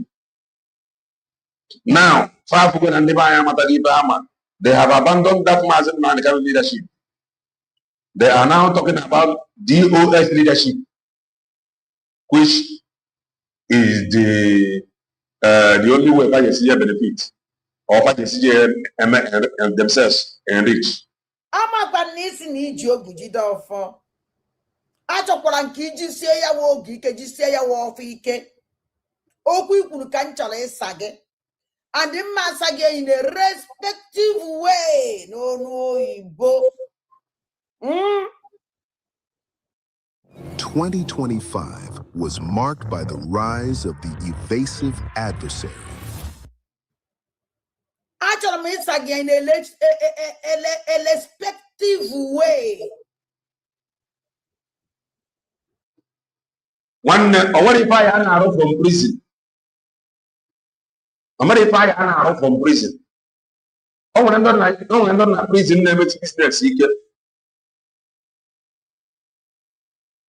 Anywhere at all, for people, no sound, no voice. There is voice. There is voice. Check from your end. Check from your end. There is voice. There is voice. Check from your end. Check from your end. There is voice. I can see the signs here. Another person confirm or I'm coming out loud and clear. There is voice. Yes, there is voice. And what if I got out from prison? Let me tell us something now. I want you to think. How many times are you talking? Maazị Nnamdi Kanu has been appearing in the court. And the Maazị Nnamdi Kanu and appear in the court. with that one, with that aqua. Or the aqua called me. If any no n'ime. Or the go for aqua called me. If any no n'ime. Or the go for aqua called me. More than for yan aqua the chat.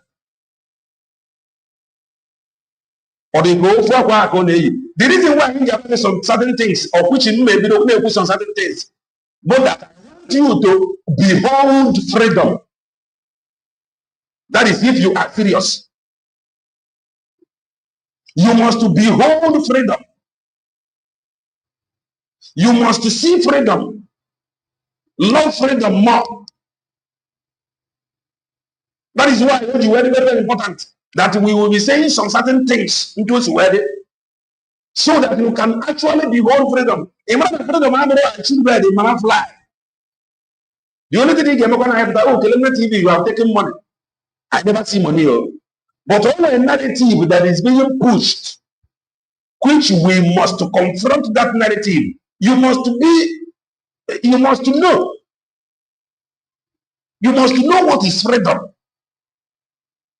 So that in a manner, if you can expect, you must now think, so that you can actually see freedom. More only be serious. When Israel has to fight about a promised land, their destination, their agreement to promised land. So, when Biafra, your promised land, your destination. So these are things you must know. The local much on by the side. Kana jukwa gajuju. Okwa go up to the kai sage. Make it with bread. I don't go to school. I don't mass you ba mama you ba so my question Igbo. Hey. I'm with the highest degree.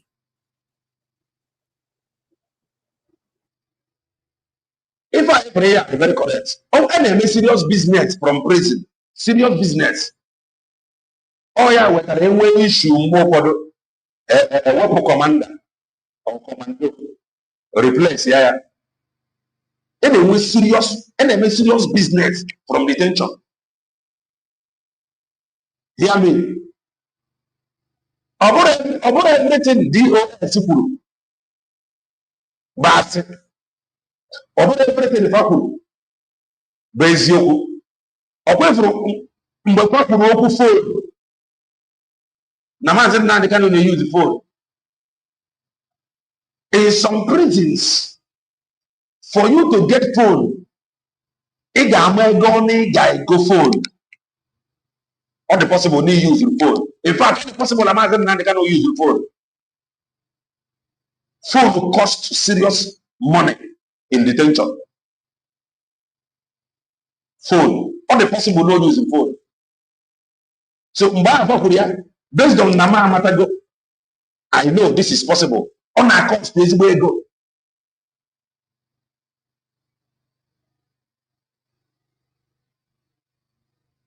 On our cost, this way go. You will need to go look at touch. It will need to have over $10,000. You go look at touch. It will need to look at touch with $10,000. In the one need Igwe, Bonyama, if EGM, you will need at the end of the day, get a equator for the $10,000. Money when you can go for now $10,000. Where you were trying the other day, trouble had an email. Trouble that phone he got $10,000 that day. They swear give me I'm not putting the phone. $10,000 gone.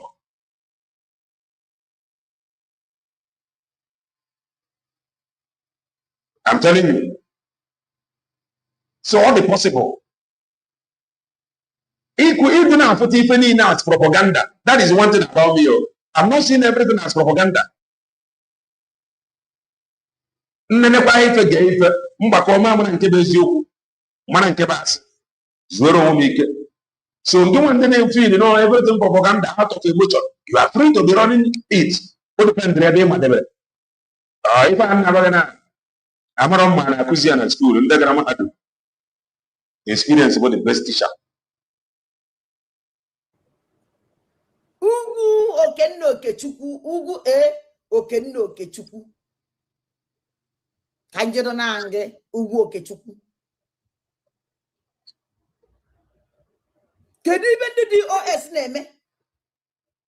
Iji si na ndị atụrụ nga ka nọ n'ime nga. Our leader Mazi Nnamdi Kanu is getting to 5 years. How many years ka our leader Mazi Nnamdi Kanu nọ n'elu ala? Na ya ịnọdụ n'ime jide ego na-enwe visit, you no go feel am.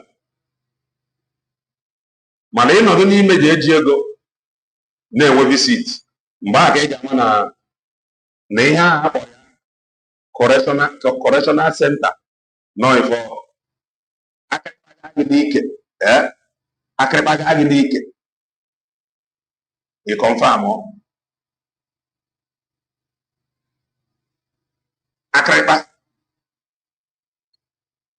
ịnọdụ abroad, be it Asia or Europe, you no go too feel am.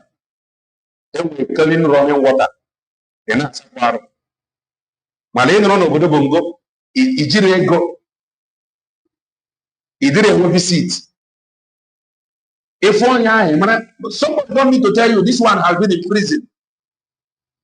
Mmadụ need imere gị introduce a prisoner apụtara na court. Somebody don't need to introduce that person to you. Ị na-ere anya anyị ga-ama na onye a na-anwụ anwụ ka no na after ka o jere nke izizi o jere pụta how many years ọbakwa ọzọ na-atụọ ya nga atụọ ya life imprisonment. Still gụnwa na onwe gị obi adịghị gụnwa na atụrụ ya nga life jail. Ọ bụ amaghị ihe wetara ndị be anyị ga-ejije anọ fụ na Maazị Nnamdi Kanu na-atụrụ ya life imprisonment. The abandoned nwere onwe na-ekwu okwu ka agaghị apil ka ọ pụta. Ọ dị mma ịga apil, ọ dị mma ibife esi n'ala m, ọ dị mma all right ka ọ bụ, mana o kwesịrị for the fact na onye na-ekwu okwu nwere onwe ndị nne ya na ya na-akpa, kedu ntụ ha si ekwuiri ndị na-ekwu okwu nwere onwe ka to them ọ bụrụ na ha na ọ bụ Maazị Nnamdi Kanu na-ekwu okwu nwere onwe a ya nwere nwere onwe. Afụrụ m nwunye Maazị Nnamdi Kanu with ndị leadership DOS ebe fancha nọ na-akparị ụka. Nwunye Maazị Nnamdi Kanu ndụ ọ na-ebi, ọ na-eme enjoy more than some of you. Na-apụta na social media na-etiwata isi. She is enjoying. This one, she was in Nigeria. The other day, she is now in Biafra Remembrance Day in Italy, in India. You will give a ticket. You will get a man down. If you see what they far, if you know the same group, Kafan Channel, Lord of Neck, William Madden and the DOS. If you see why a rapper is not condemn that group, you single out. Lord of Neck, are you telling yourself the truth? The woman is at least the kind of feel and enjoy. One name travel is you might go later, but you get a travel. Today you are in Nigeria, tomorrow you are in Europe. Try confirm on each other this. Each other this. Today you are in Nigeria, tomorrow you are in Europe. Before you touch a visa, he meant to. That is the focus now. Why now? As long as now to leadership, DOS, all these things are there, man. Okay, when they believe Brunei, and now to tell the human, we are in other way. Now, going. That is the focus when I'm going. At least in one way, I am not first lady. When I second lady. You know, or gang get up with gangsters that is fighting her husband. In the one that was in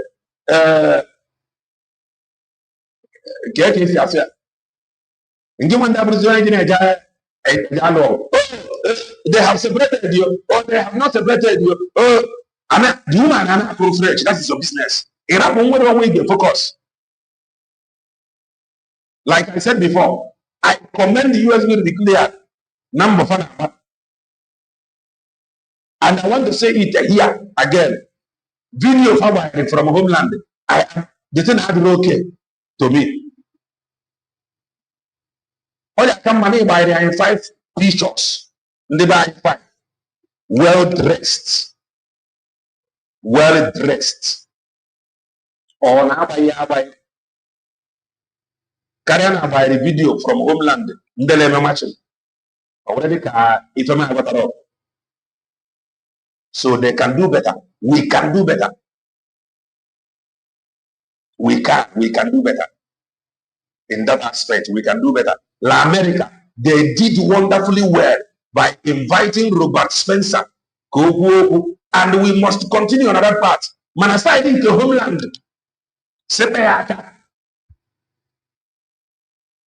As no if I could be. This is my own opinion. I got my family. If I had a Ozona and all once a year, so I actually present the present the area in 5. We have a 5 why in the area to it proud.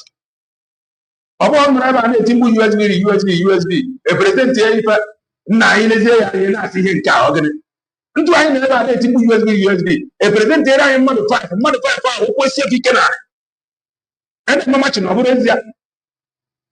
Ma like here. Or represent. Can I represent the within the song now? Or they should take correction in that aspect. As no woman I am independent broadcaster. Anybody will pushing any narrative to you. Freedom is not cheap. Freedom is not given. Freedom is taken. That is the truth. That is the truth. Freedom is taken, not given. Man, I always wear now to miracles where may give one. But fine, we take it. But you must know, because I'm to now friend of mine IBOB and you must know now freedom is taken, not given. So that in a group we are saying a freedom fighter. A American have anemia. Negative. Okay, kanjoro na ngo kenno Okechukwu. Ugwu Okechukwu. Oh, that now what did a mazen na the can problem God go solved. Kanjoro na nge. Did your problem solved? The answer is no. I want to know. Let's come and tell us. Can you even need you wear bumbo? They make a bua wadida. Kebu ye konwo. Oh, now what did a mazen na the can ebu a tat on okay, mazu go Okechukwu. Yamwa unyan kuro bigi. And this new will be one day kedebo bigide. Woke madam atrunga life jail. So you need that go trade and go mania. Kunu will celebrate here now. One am hangla what did a mazen na the can life execution because what if you want on a target. Can go see Memorial Day.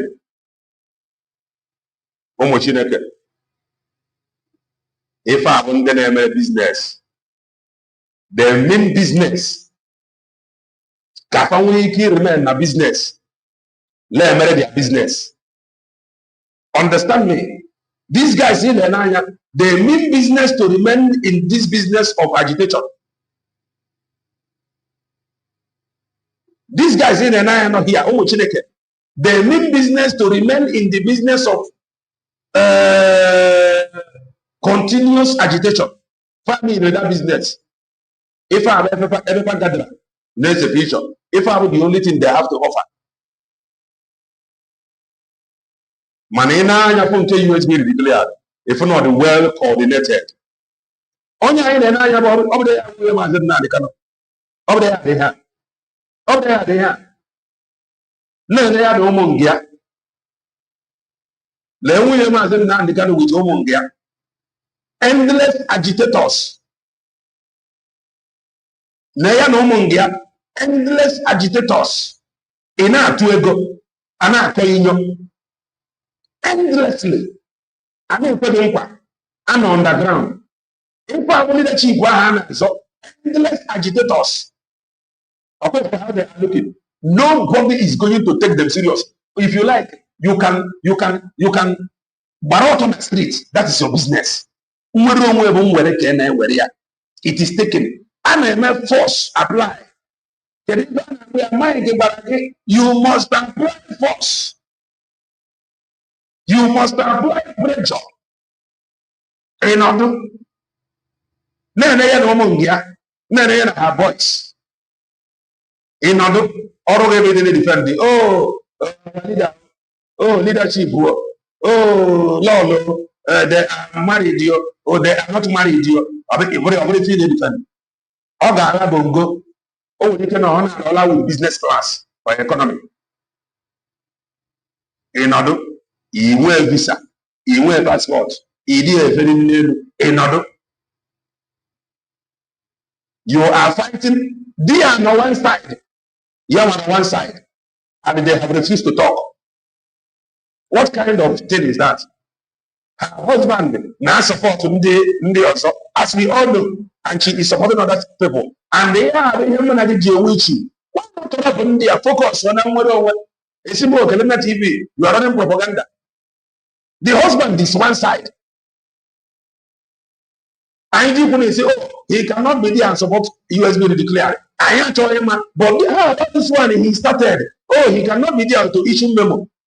Focus on the number of effect. Yeah? If I were in the freedom fighters, they are taking care of me. Those taking care of you. This leadership is taking care of you. Are you not going to embrace the leadership? No, emphasis in the you are afraid of. Not only who are you. Look at them. Oh, yeah, no mongian here. Here's the picture. Here, abroad. Man, I watch is the end serious for the business of the freedom. Or ndedi serious na business nwere onwe. I watch ndedi serious na business nwere onwe. I ga for na US need declare where and what here. This narrative we must confront it. We are gonna ask it is not so. If I ain't nobody here about reality, what is obtainable? How they are going theory. Common sense kind of make here.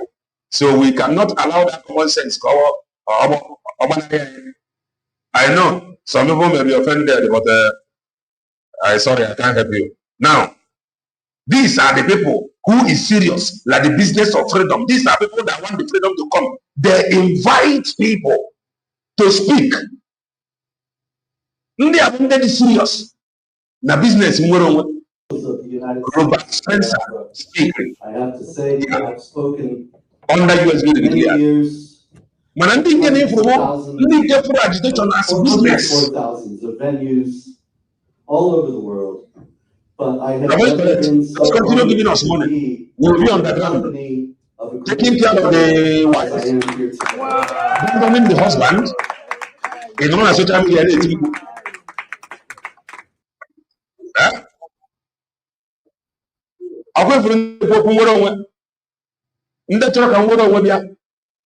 They invited people. Can they afford what they are going through? Let's see a long time agitators. Give me money. How much a game of see the low price here. And then make one profit, and make a profit. Far now, flag a Sinaka. Over and then you area. They are Barapanza. Look at them, fan zero.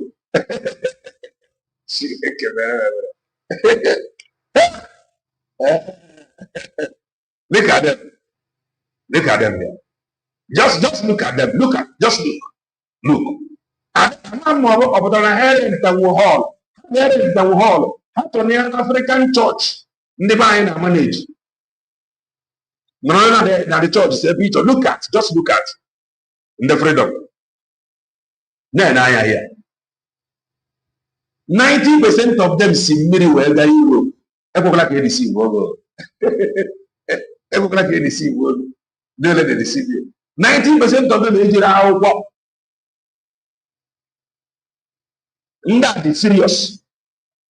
Name it remain a business of freedom fighting. They are serious in that business of freedom fighting. They are very serious. For 15 years and more. Mazin na ndika wensu up to that point now. In a true favor, Faji look after spring leader's wife. They are taking care of me. They are the people supporting me. Again, look at them. Look at them. When you imagine now they can with her boys. Look at them. Child. Read them. Biafra. The logo silo balampala.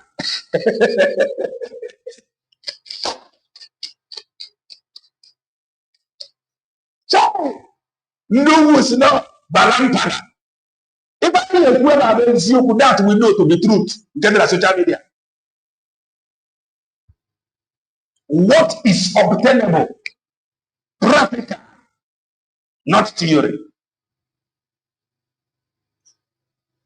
If I walk over, it has never worked for years.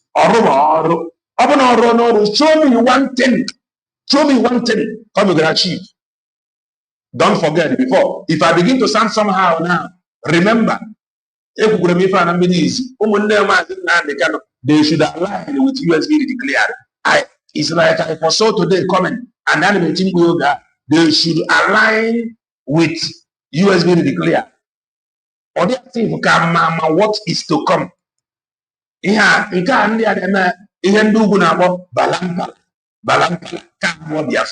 is Balamba. And this they are gathering now. So I get the opportunity to meet your boyfriend and girlfriends. Fanosia. Farewell, why you didn't see a woman. They their prayer remembrance day every week because so they made money.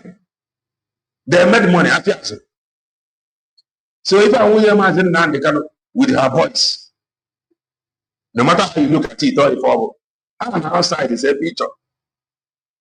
These are the people protecting the organization. And they know they have no right to that organization. They have no direct access to the organization. They know they have no right. But they must continue to shout leadership. Because Canon have challenged them. If you know you have this registered document anywhere in the world, even this registered document,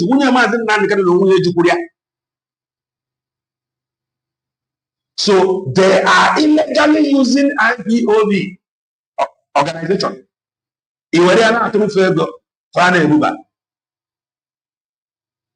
Illegally using it. Cannot have challenged them. Appear with any document anywhere. Near to the person in Gap, they run away. If I want the Balampa,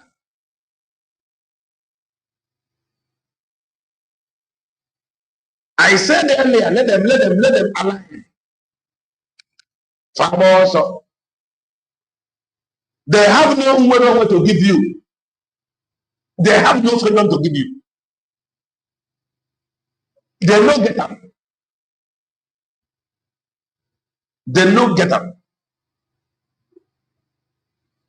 So, if I hold their own memorial day, whereby USB declared, use the opportunity to invite Onyocha Kunimefa, or informer, and Okwesirin Mobi. So, if I hold your Mazin Nandekano, if you need your umbrella, we give you a first lady. And they collectively making you to believe that there is marriage going on. They collectively they push you first wife. Can another wife say it is somewhere on their page? You will find that any wife that sends it from anywhere on there. I told you that they are not going to stop. I told you they cannot stop. They cannot. They cannot stop. You see, it is very, very important. No one name as in Nanikano, Nafa line, no, Nafa Banyere. Under USB declare. About crowd in the Bino here. About idiot in the Bino here. This is the people that Mazin Nanikano will offend. Mopotarala, and they refuse to work with this leadership that is taking care of his wife. Multitude do a way to contend with. Not just this DOS in a oh, my they believe with this leadership. I told you they cannot stop. They cannot. So if you look at the hand, they not stop anytime soon. That is your business. And he must offend them. He must. So no one near Gara wisely align with you and me to declare. Go back home. So when they are not to go find I'm a Joe. Feji kwa document lelepa. Oh, you know kapana. Chai. Chile ke bere mare bere. Obe posi o defa. E pota poso monde ba yin na ekwu na Biafra ono nka. Ghanaian tina pa we reason pa dia sam the way pa dia sam. If any na bere mocho. I have said it before, we need to be talking. Imagine onye kwuo ntu osi we dere ya. Ichowa we iji egomo ya. Force why I superior argument. We disagree to agree. From what you have seen, are you proud of this IPOB? If you are proud of IPOB one family, in a benefit, in our Tanzania, you cannot be for Biafra. And with what you have seen for the past 15 years, you IPOB one family. Up to now, assembly they play the proud of what you have seen. You cannot be honest. Telling me that you are proud, of India.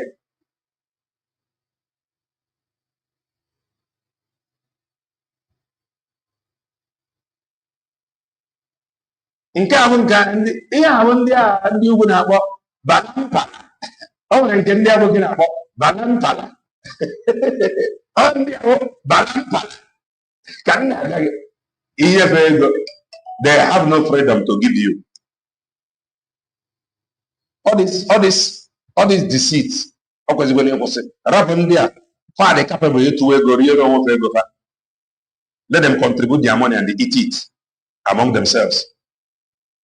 If I am in abroad, they go to find you. They go to find you. Will bring even more.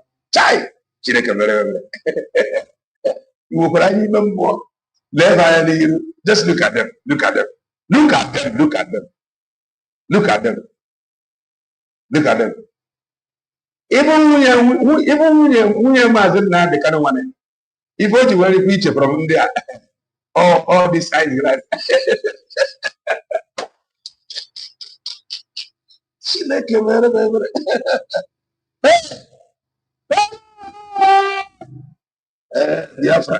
Biafra freedom. I know you are suffering. I know Biafra freedom is suffering, but don't worry. Don't worry. After this phase, you will rejoice. Biafra freedom is suffering because these guys, they are dealing with Biafra freedom. They are dealing with freedom. That is the freedom. Freedom. Look at what you are doing to me. Look at what you are doing to me. By the time they are done with Biafra freedom, and maybe they rescue ya. Looking at them, looking at their faces. If among them, just look at their faces. Genuine Chineke. Genuine Chineke.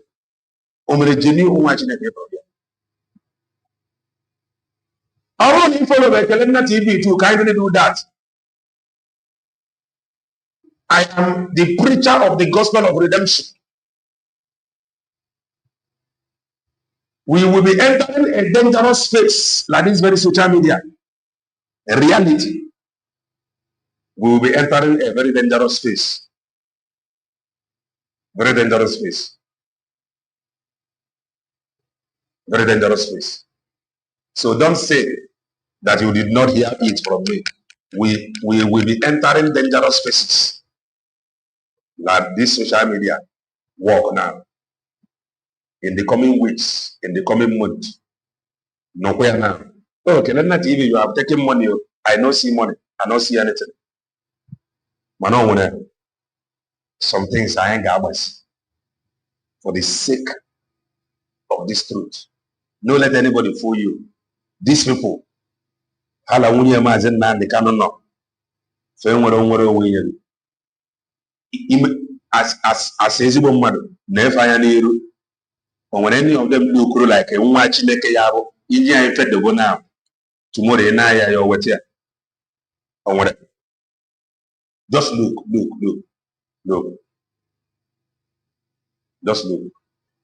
Just look.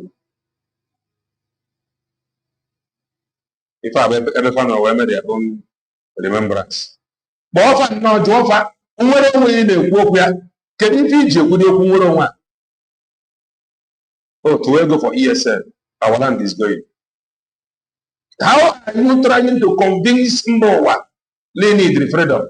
Now we must be marching in the street. We must tell them that we are formidable. Many of them ain't work.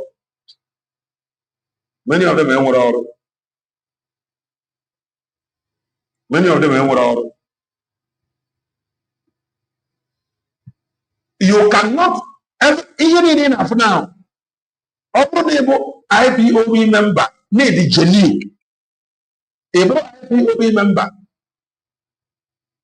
Are you proud of what you are seeing from this Omuchineke's part? From this guys that is taking care of Mazen Nandekano's wife? Are you proud of if you grow among them? Oh, one family. Are they here? What a freedom? Are they possible? Are they possible?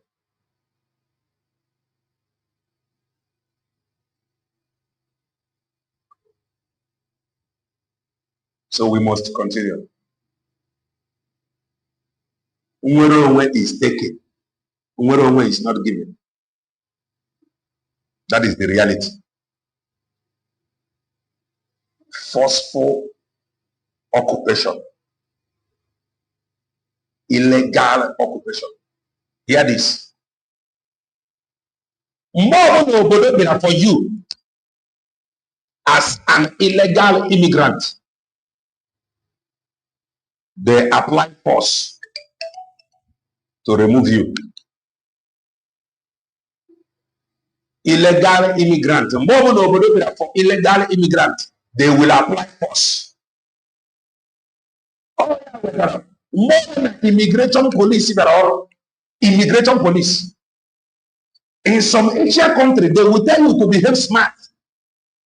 Before you know, you are illegal immigrant. What they are doing then? They are applying force. They are applying force to remove you out of their land. Cheap. I am proud to be America. Men and women pay the price. That is the Western government is proud. I love America. Men and women pay the price. America headed the hour. America, no. Give me a second, please.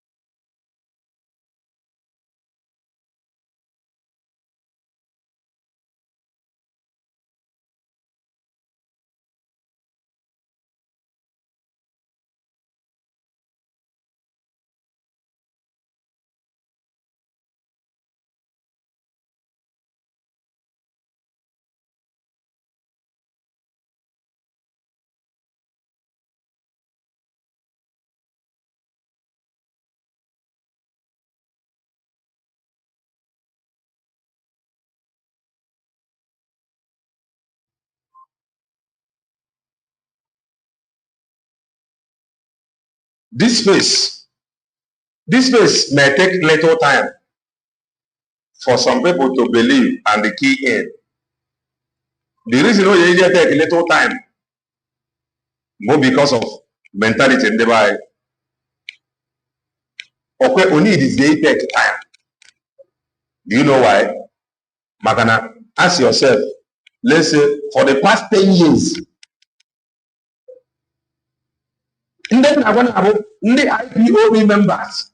The reason if I did take time, ask yourself, for 10 years now, can you one thing this IPOB organization, including US, even the one members, a member. I am not a freedom fighter. I'm not a member. You that is a member, tell yourself the truth. For the past 10 years, I want to give them the American.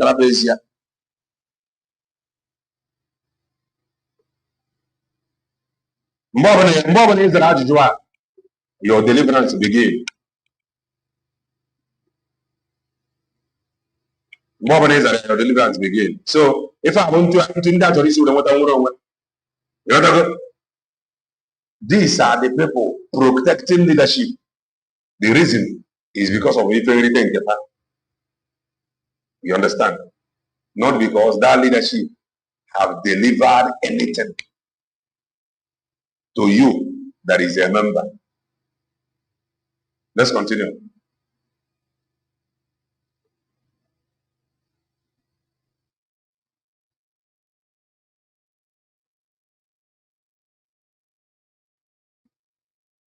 I phone talk.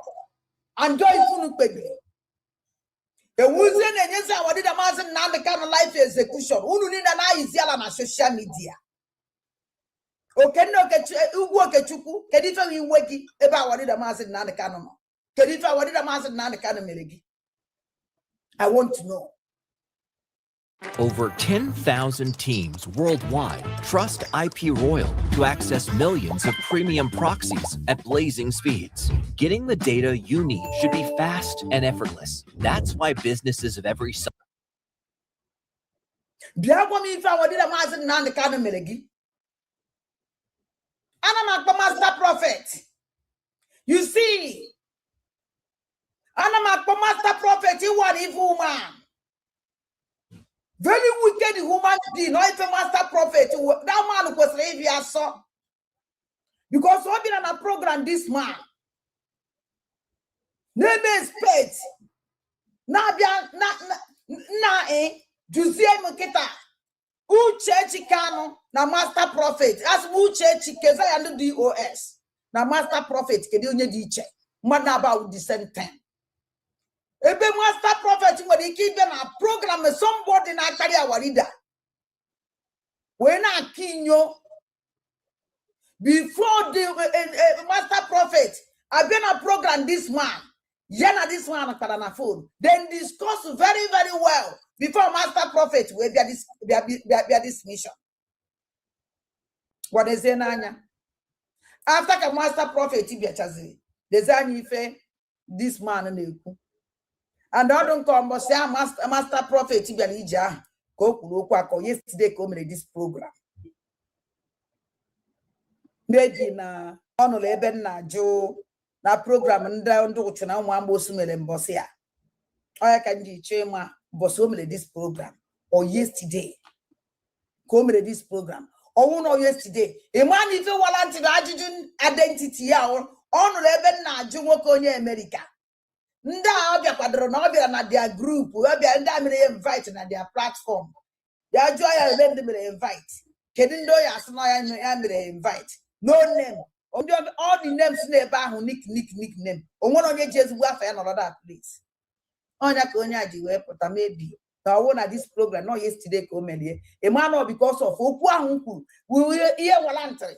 Okenna Okechukwu ji wee kwuo okwu a. Chọwazie identity. Mana ọ na-support ndị DOS ọma ha ndị ha. Ọ na-support Chinasa woro na-apụta na audio that they are evil. IPOB organization amanye gị nwere onwe. Very simple. IPOB organization amanye gị nwere onwe. Onwebe ebe ejiri organization nweta nwere onwe na mba ụwa niile. For the past 15 years, go down one thing. IPOB organization megara shit. Tell yourself the truth. As a member of IPOB, I'm not a member, but you as a member, kedu ife ha megoro achieve towards okwunwere onwe? Akama afro, maybe you're not underground. Mana USB really clear can actually offer you something. That is the truth. Full nonsense television. They just knock rubbish without identity. Unfortunately, as a word, there's a matter on your Auguste. None again. You never save them. I never hear anywhere you. They have created enough awareness. So I need to move to the next stage. Again, awareness here forever. The awareness is enough. For the results of this awareness, the fruits of this awareness, for the fruitfulness of this awareness, and what is the fruit, the result of these years of awareness, will you be declared? Why are you not seeing it? Again, awareness for 15 years. I ain't about it now, since you don't know, because awareness so I ain't about it now. Enough of this awareness, enough of the awareness. The results awareness guru. In the coming days, in the coming months, I don't know, because I have been saying it. Can they please align? Or God cannot end. But by the special grace of the Almighty, this awareness will continue in different dimensions. We must confront some narrative. There is in awareness 15 years, by another narrative. Whoever is taken. That is the truth. And then water. Makana oppressor, and the never oppress. The oppressor is the one enjoying seeing you cry, seeing you weep. Oppressor, man, I don't want to talk about. That is the truth. So oppressor cannot let you go. Never. It cannot let you go.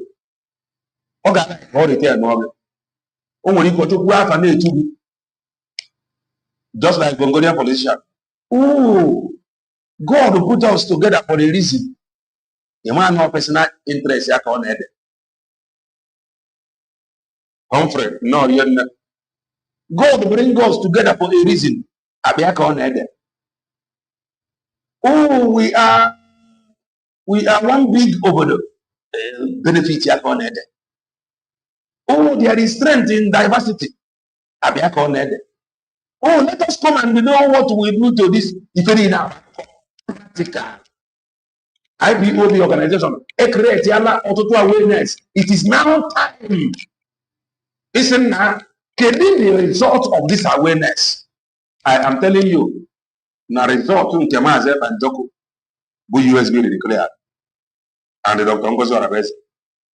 The result of Maazị Ebanjoko will be fair with Dr. Ngozi Orabeze ji aza EPM today. Ọ bụrụ na ọ bụrụ mbọ Maazị Ebanjoko gwara anyị ama na-ekwu okwu DPM. In fact, ama nwa office of DPM.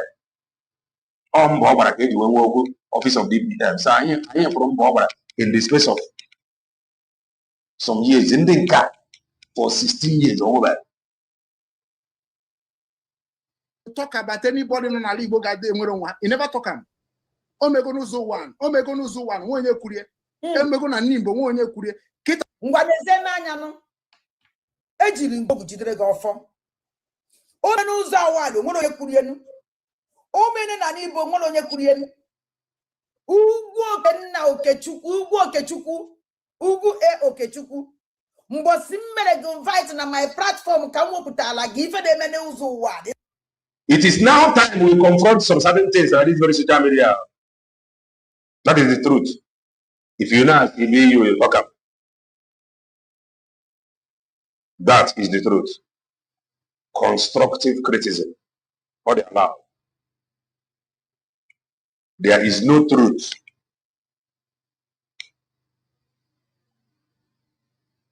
There is nothing like giving you Biafra with IPOB organization. It is not possible. It is not possible.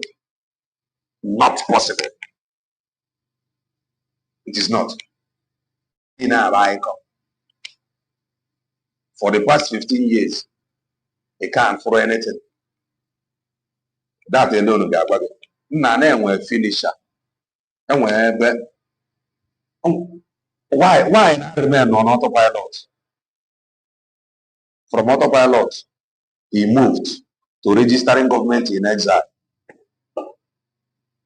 From government in exile, he moved online referendum. Ndị nke a chọrọ ka obodo bụ mgbenye fa referendum. Or the possible. Obodo bụ nke akpọ ọbụ. Some of you are my interest, business interest. Ọ bụrụ na ọ bụ mmụọ na. Let me use myself as an example.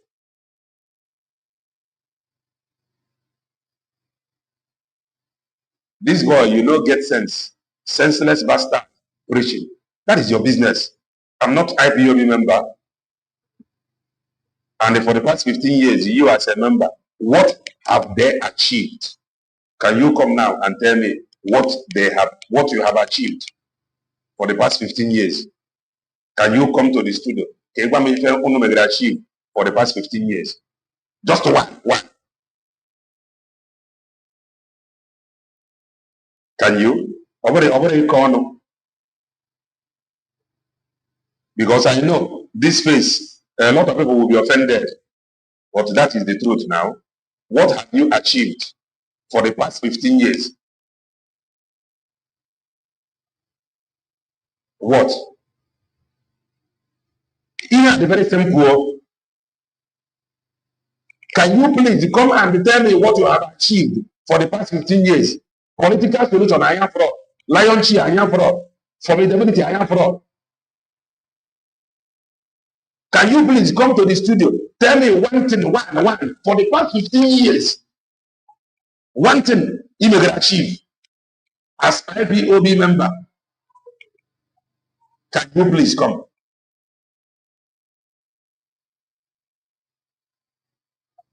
Can you please come? They are waiting for Mazen now to come out. And I am saying from here, it is now time you love Biafra struggle more than the love you with another individual also now. Can you please come? Tell me one thing for the past 15 years. One thing you know may achieve. He made the struggle advance. And then I want this thing. For the past 15 years, in the show me one thing you have achieved. Ah, God help me. We must talk. One. Even if you one thing, open up this thing now. We make you people to sit up. Just one for the past 15 years. Or man, now they cannot go the problem. We're trying to remember anything achieved for the past 15 years. Or the imprisonment of man now they cannot. We're trying to achieve for the past 15 years.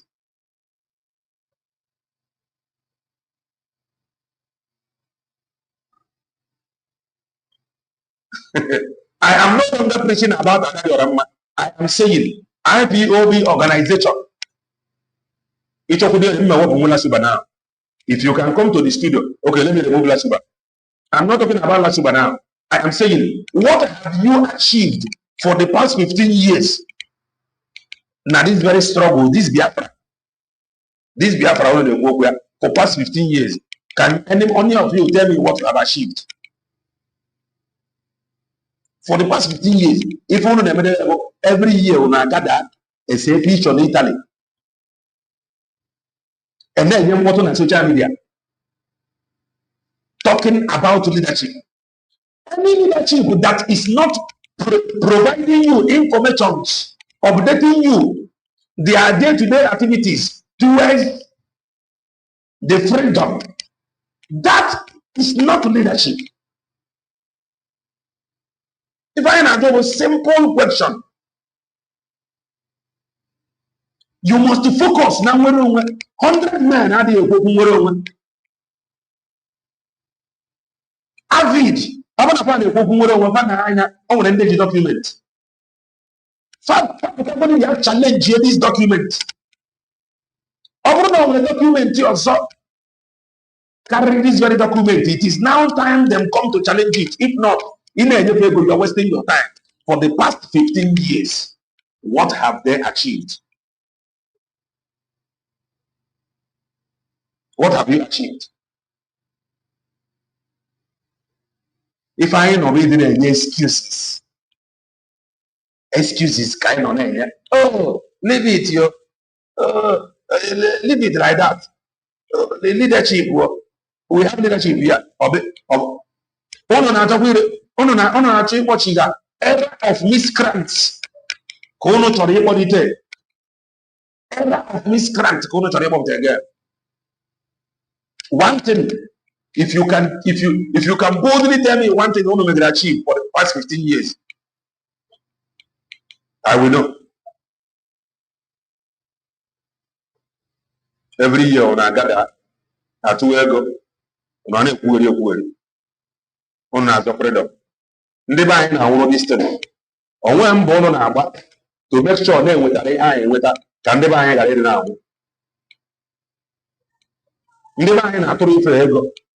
Or when born on our back to make sure that accountability. Not telling you. You just walk now on our money. Or what any results?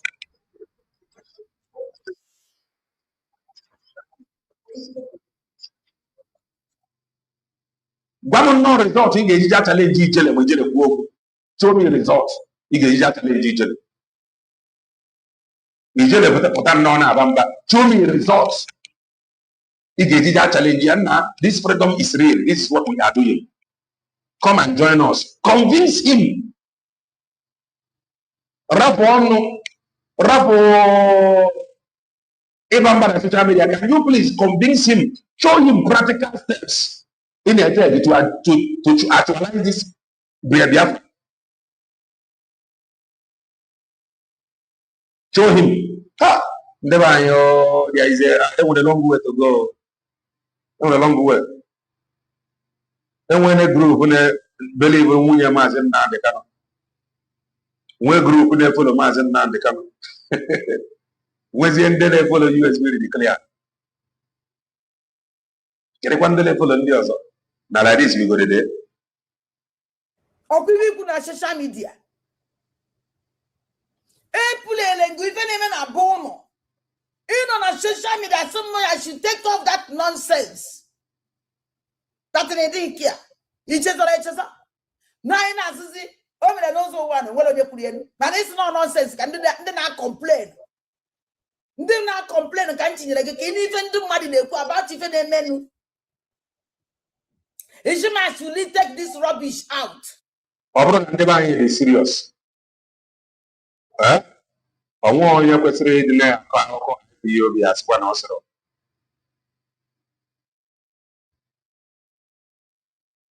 Obinwannem is serious. I'm not only question na by now. I'm not only question na you'll be.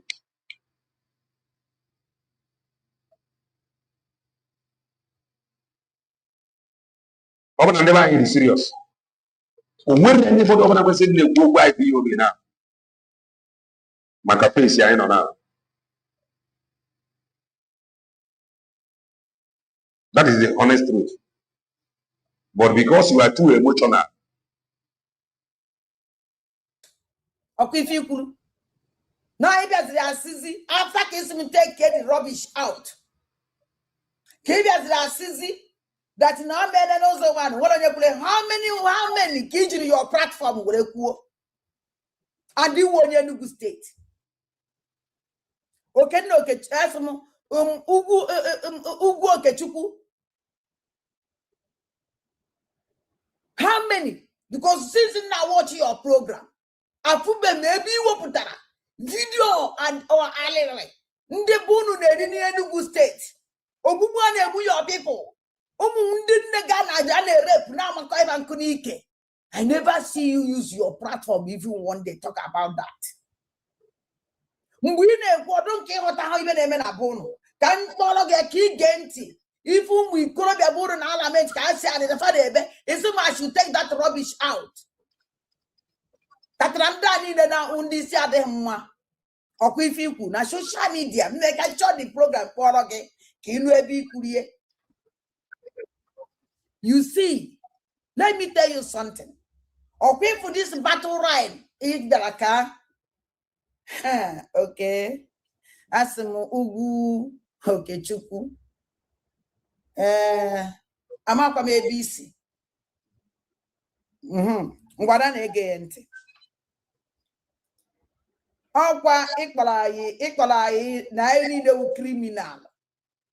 We be ka nsange the criminal I didn't know say what the mazen and the cano kwaneku. Tana unolo nekunu na kono. Biene jezi na village to village. When they were cut information. I get you where Margo de Bagesi will be do where Subaran Badani Makani ho John Emin Alib. Onyo na baranketiga madat na onya henguro Obinwannem. Ngwakati nengi neka chimeze wonye jerenu neka chimeze we criminal neka chimeze don't go that place ije we setife berenu neka chimeze owu no chori ije that mission according to you not neka chimeze wonye jerenu. Are you not ashamed of yourself? Or taka neka chimeze bido jebe nduni no jere je kede the videos on e go fi go born on elu okada. Na ojo mmadụ na-abụ ndị Fulani mmadụ na-abụ ita ajụjụ. Why can't neka chimezi ji kamera chọọ ndị ahụ akwa n'ụlọ akụ ndị ahụ achụpụ na be ebe fa kampụrụ ka ha kwugodi ife mere nu ka o si mee. Ibe neka chimezi emere o jeje ama na okpere ka ọ na-evidio ka ọ mkpụrụ ụlọ na-abụ ka o vidoro. Ịchọ anaba ya glab glabbing of land. You make sure that now if I ain't gonna confront Ezioku, that is the truth. Because without separating this thing, I ain't gonna.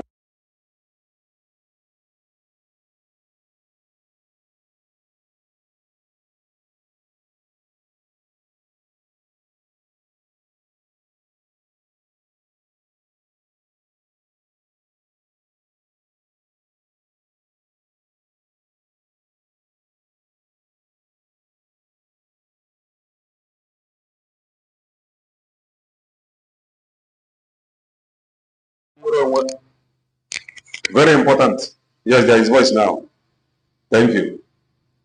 Thank you. There is voice now. There is voice now. There is voice now. There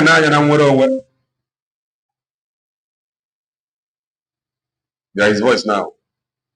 There is voice now. Focus on one. If I got what I'm in man, the can ever imagine man, the cannot. Boom, one. Or no, where is the federal government to go? One is not about imagine man, the cannot. One Biafra. Or where for the US is glad this move without Mazep and double. In what you can see, no be a move into this wedge. Man on a move. Or if I have a struggle. Man, I don't know if I move. Tembo's way to the Mazin man. Nothing. The sound is back now. The sound is back. The sound is back now. And because all one neck at Chimezie. Obodon one at Chopro. Neck at Chimezie, your child, wanna make a shot at an Andobodani in our coffee china. It would have ever terrorists here, they protect that land. Make a sure that the community did not come back again. All on neck at Chimezie. Oh, you 4 minutes. And then match that because of Okweku. Match that interview. That even neck at Chimezie in Enugu State. Kai everybody goes away, go see I with the camera what happened. Because I won't make a Chimezie Jolobodo. You go say ye name obodo. Oh yeah, the camera go see I foot see everywhere. I can. Oh, on any okada on a video. Oh, no, it's important matter now. Oh, video that you ever on your why can't the make a Chimezie camera sign the Canada environment? The Canada environment is bad. High for Benine. May will take the interview. That's in your With what is happening now. With what is happening now. A whole lot of questions gonna happen. A whole lot of questions gonna happen. We cannot just blame Mazen Nnamdi Kanu, but those around him, Kwesịrị ime ifefa kwesịrị ime. And when you blame those people, the blame will go in. Because the question, any right thinking human got to what do you want? First thing about freedom. You came as in Namdekano. Or if I have the first. We shall understand them. Mako one the fact. You know what I'm saying? How about you? If it doesn't matter to you, Bungaro.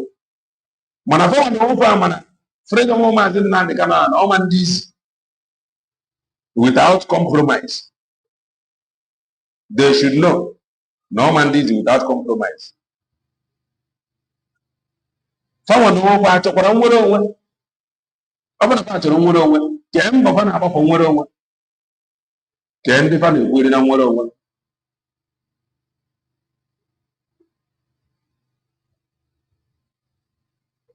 child. Neck at Chimezie, even asking them a jib. How are you today? I'm a jibby. I am going to let you we bring that thing out. That the whole Biafran say for the investigation. Neck at Chimezie, Enugu State, Jeme. Kaimana no investigation, coach, make all investigation. Now, because of this thing, I will open my book.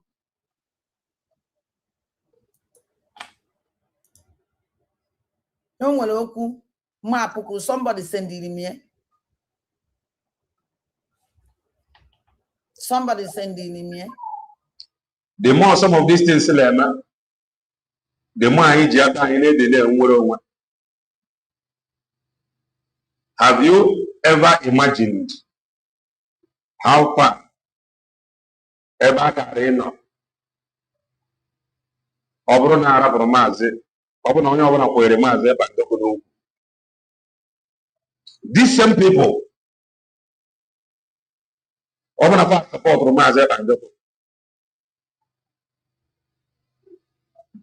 Icheluge how far? Akariga. Man, they did not encourage you to do that. They divided you with emotion.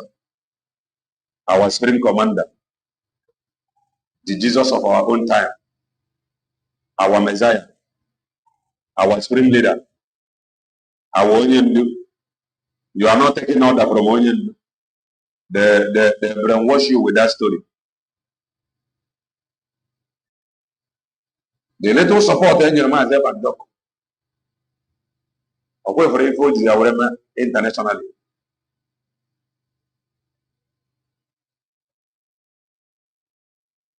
Support in the man. Hey, Chileke Jeremiah. Can you see? No, we've I cannot even the IPOB organization will achieve. Apart from awareness, can even achieve like this very freedom.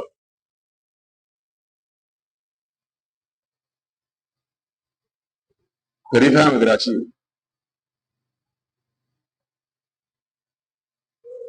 Freedom and divine and freedom and divine war. So divine and on whether any legal document detach a put from one. Or the see you to most yoga.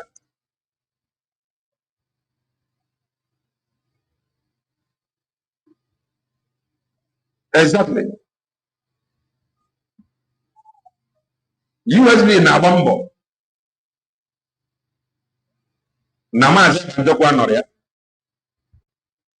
The leadership, the well structured, I am married and the Ndenza. Choriti counter. Mana genuine people not there. Decide to do the right thing and I have for results. Or but I know when genuine people name DOS. For the past 15 years, the only thing India for Burundi and the Biafrans had an evidence of that. They didn't go on social media. For the past 15 years. On our second banquet. Ejiri ifa distract and divine.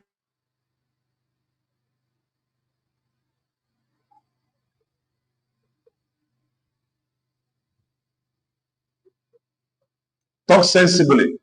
Stop promoting the woman who sold Mazepa, Ngozi, and her counterparts. Okay, half of the Dr. Ngozi Orabeze. A man who will you as IPOB member for the past 15 years as coach member, are you proud of their achievements? Can you tell me one thing from the achieve? Can you tell me one thing from the achieve? They ended up distracting you people, lied to you. Damaze Pandoko, Charity gave up from Mazen Namdekano, forcefully.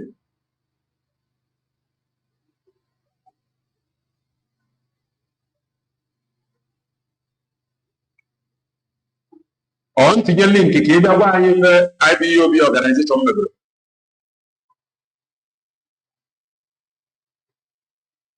On to your link.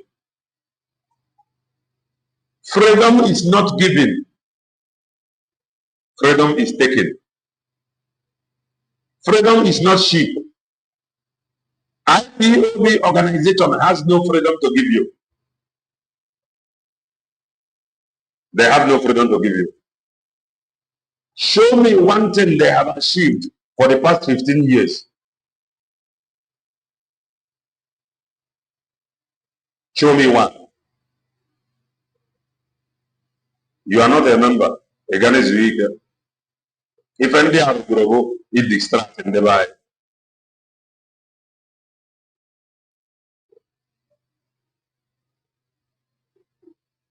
the extraction kaparugo. After Kamaze Banjoko Mepechal liaison office.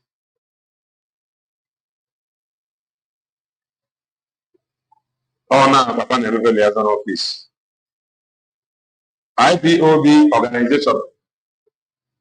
Oh, my, then now they can registered. And the Omero Gano, organization no registered. You must focus freedom, which is under USB declared. Enough of this distraction and confusion. IPOB organization, they have no freedom to give you. If you think they have, come into the studio and talk to us. I'm going to open link. I'm on a first level. Come into the studio. Tell us one thing they have achieved. Year in, year out, the 2 ago. People you to around 1 year for nothing. Let them show us document Papa in anywhere.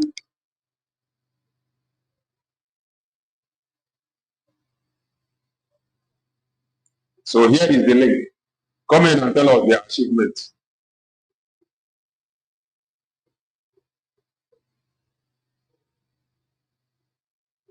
Come in. Tell us their achievements. We must continue. It is normal.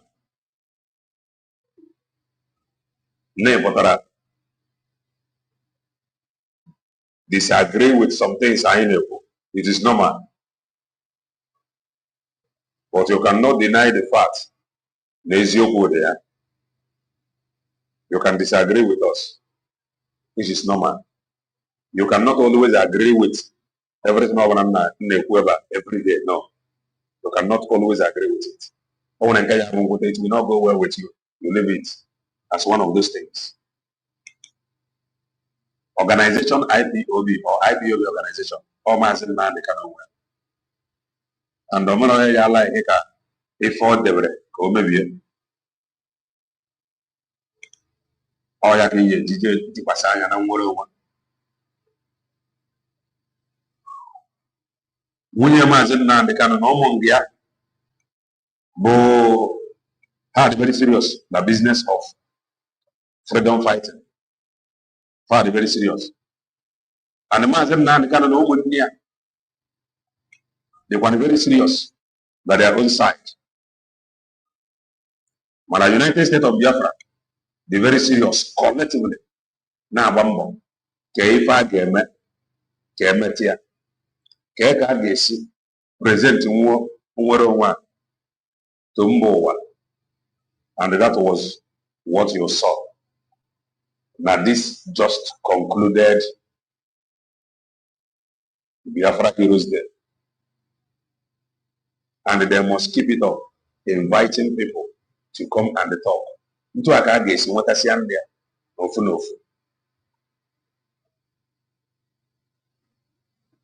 Mike is that he is ready to help. Obeyaga, a military declaration. Obeyaga conduct a referendum. Obeyaga generate document. US will declare have done that. The earlier you support US will declare, so that somebody like Mike for that are serious. Can Mike this is your confusion? This is our confusion. Send them Bob and Party very ready. I'm never do your own business.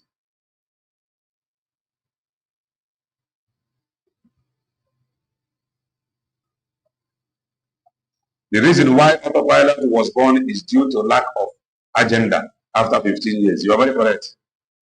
TPM took the move to the world table. The only achievement of the OS is Radio Biafra. I'm telling you. And though emotion and the love will never imagine man the canon. KG where they are going to do her for this long. And the worst part of it, after Kamazeb and Joko Potado, and the what Mazeb and Joko have achieved, And what USB declared is doing. Somebody I have that can our leader was in the freedom. We don't have anybody speaking for us. Only our leader was in the Only our leader was in the So now was in the now what are you going to do? USB declared, have proven. Now we're going to know Maria. Now we have come with a mud. Now I can with a genuine people.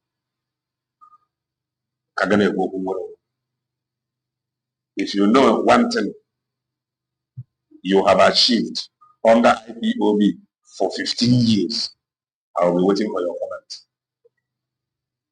Omaka mere Igbo Igbo. Omaka mere all of us of truth. Omaka mere all of us of truth.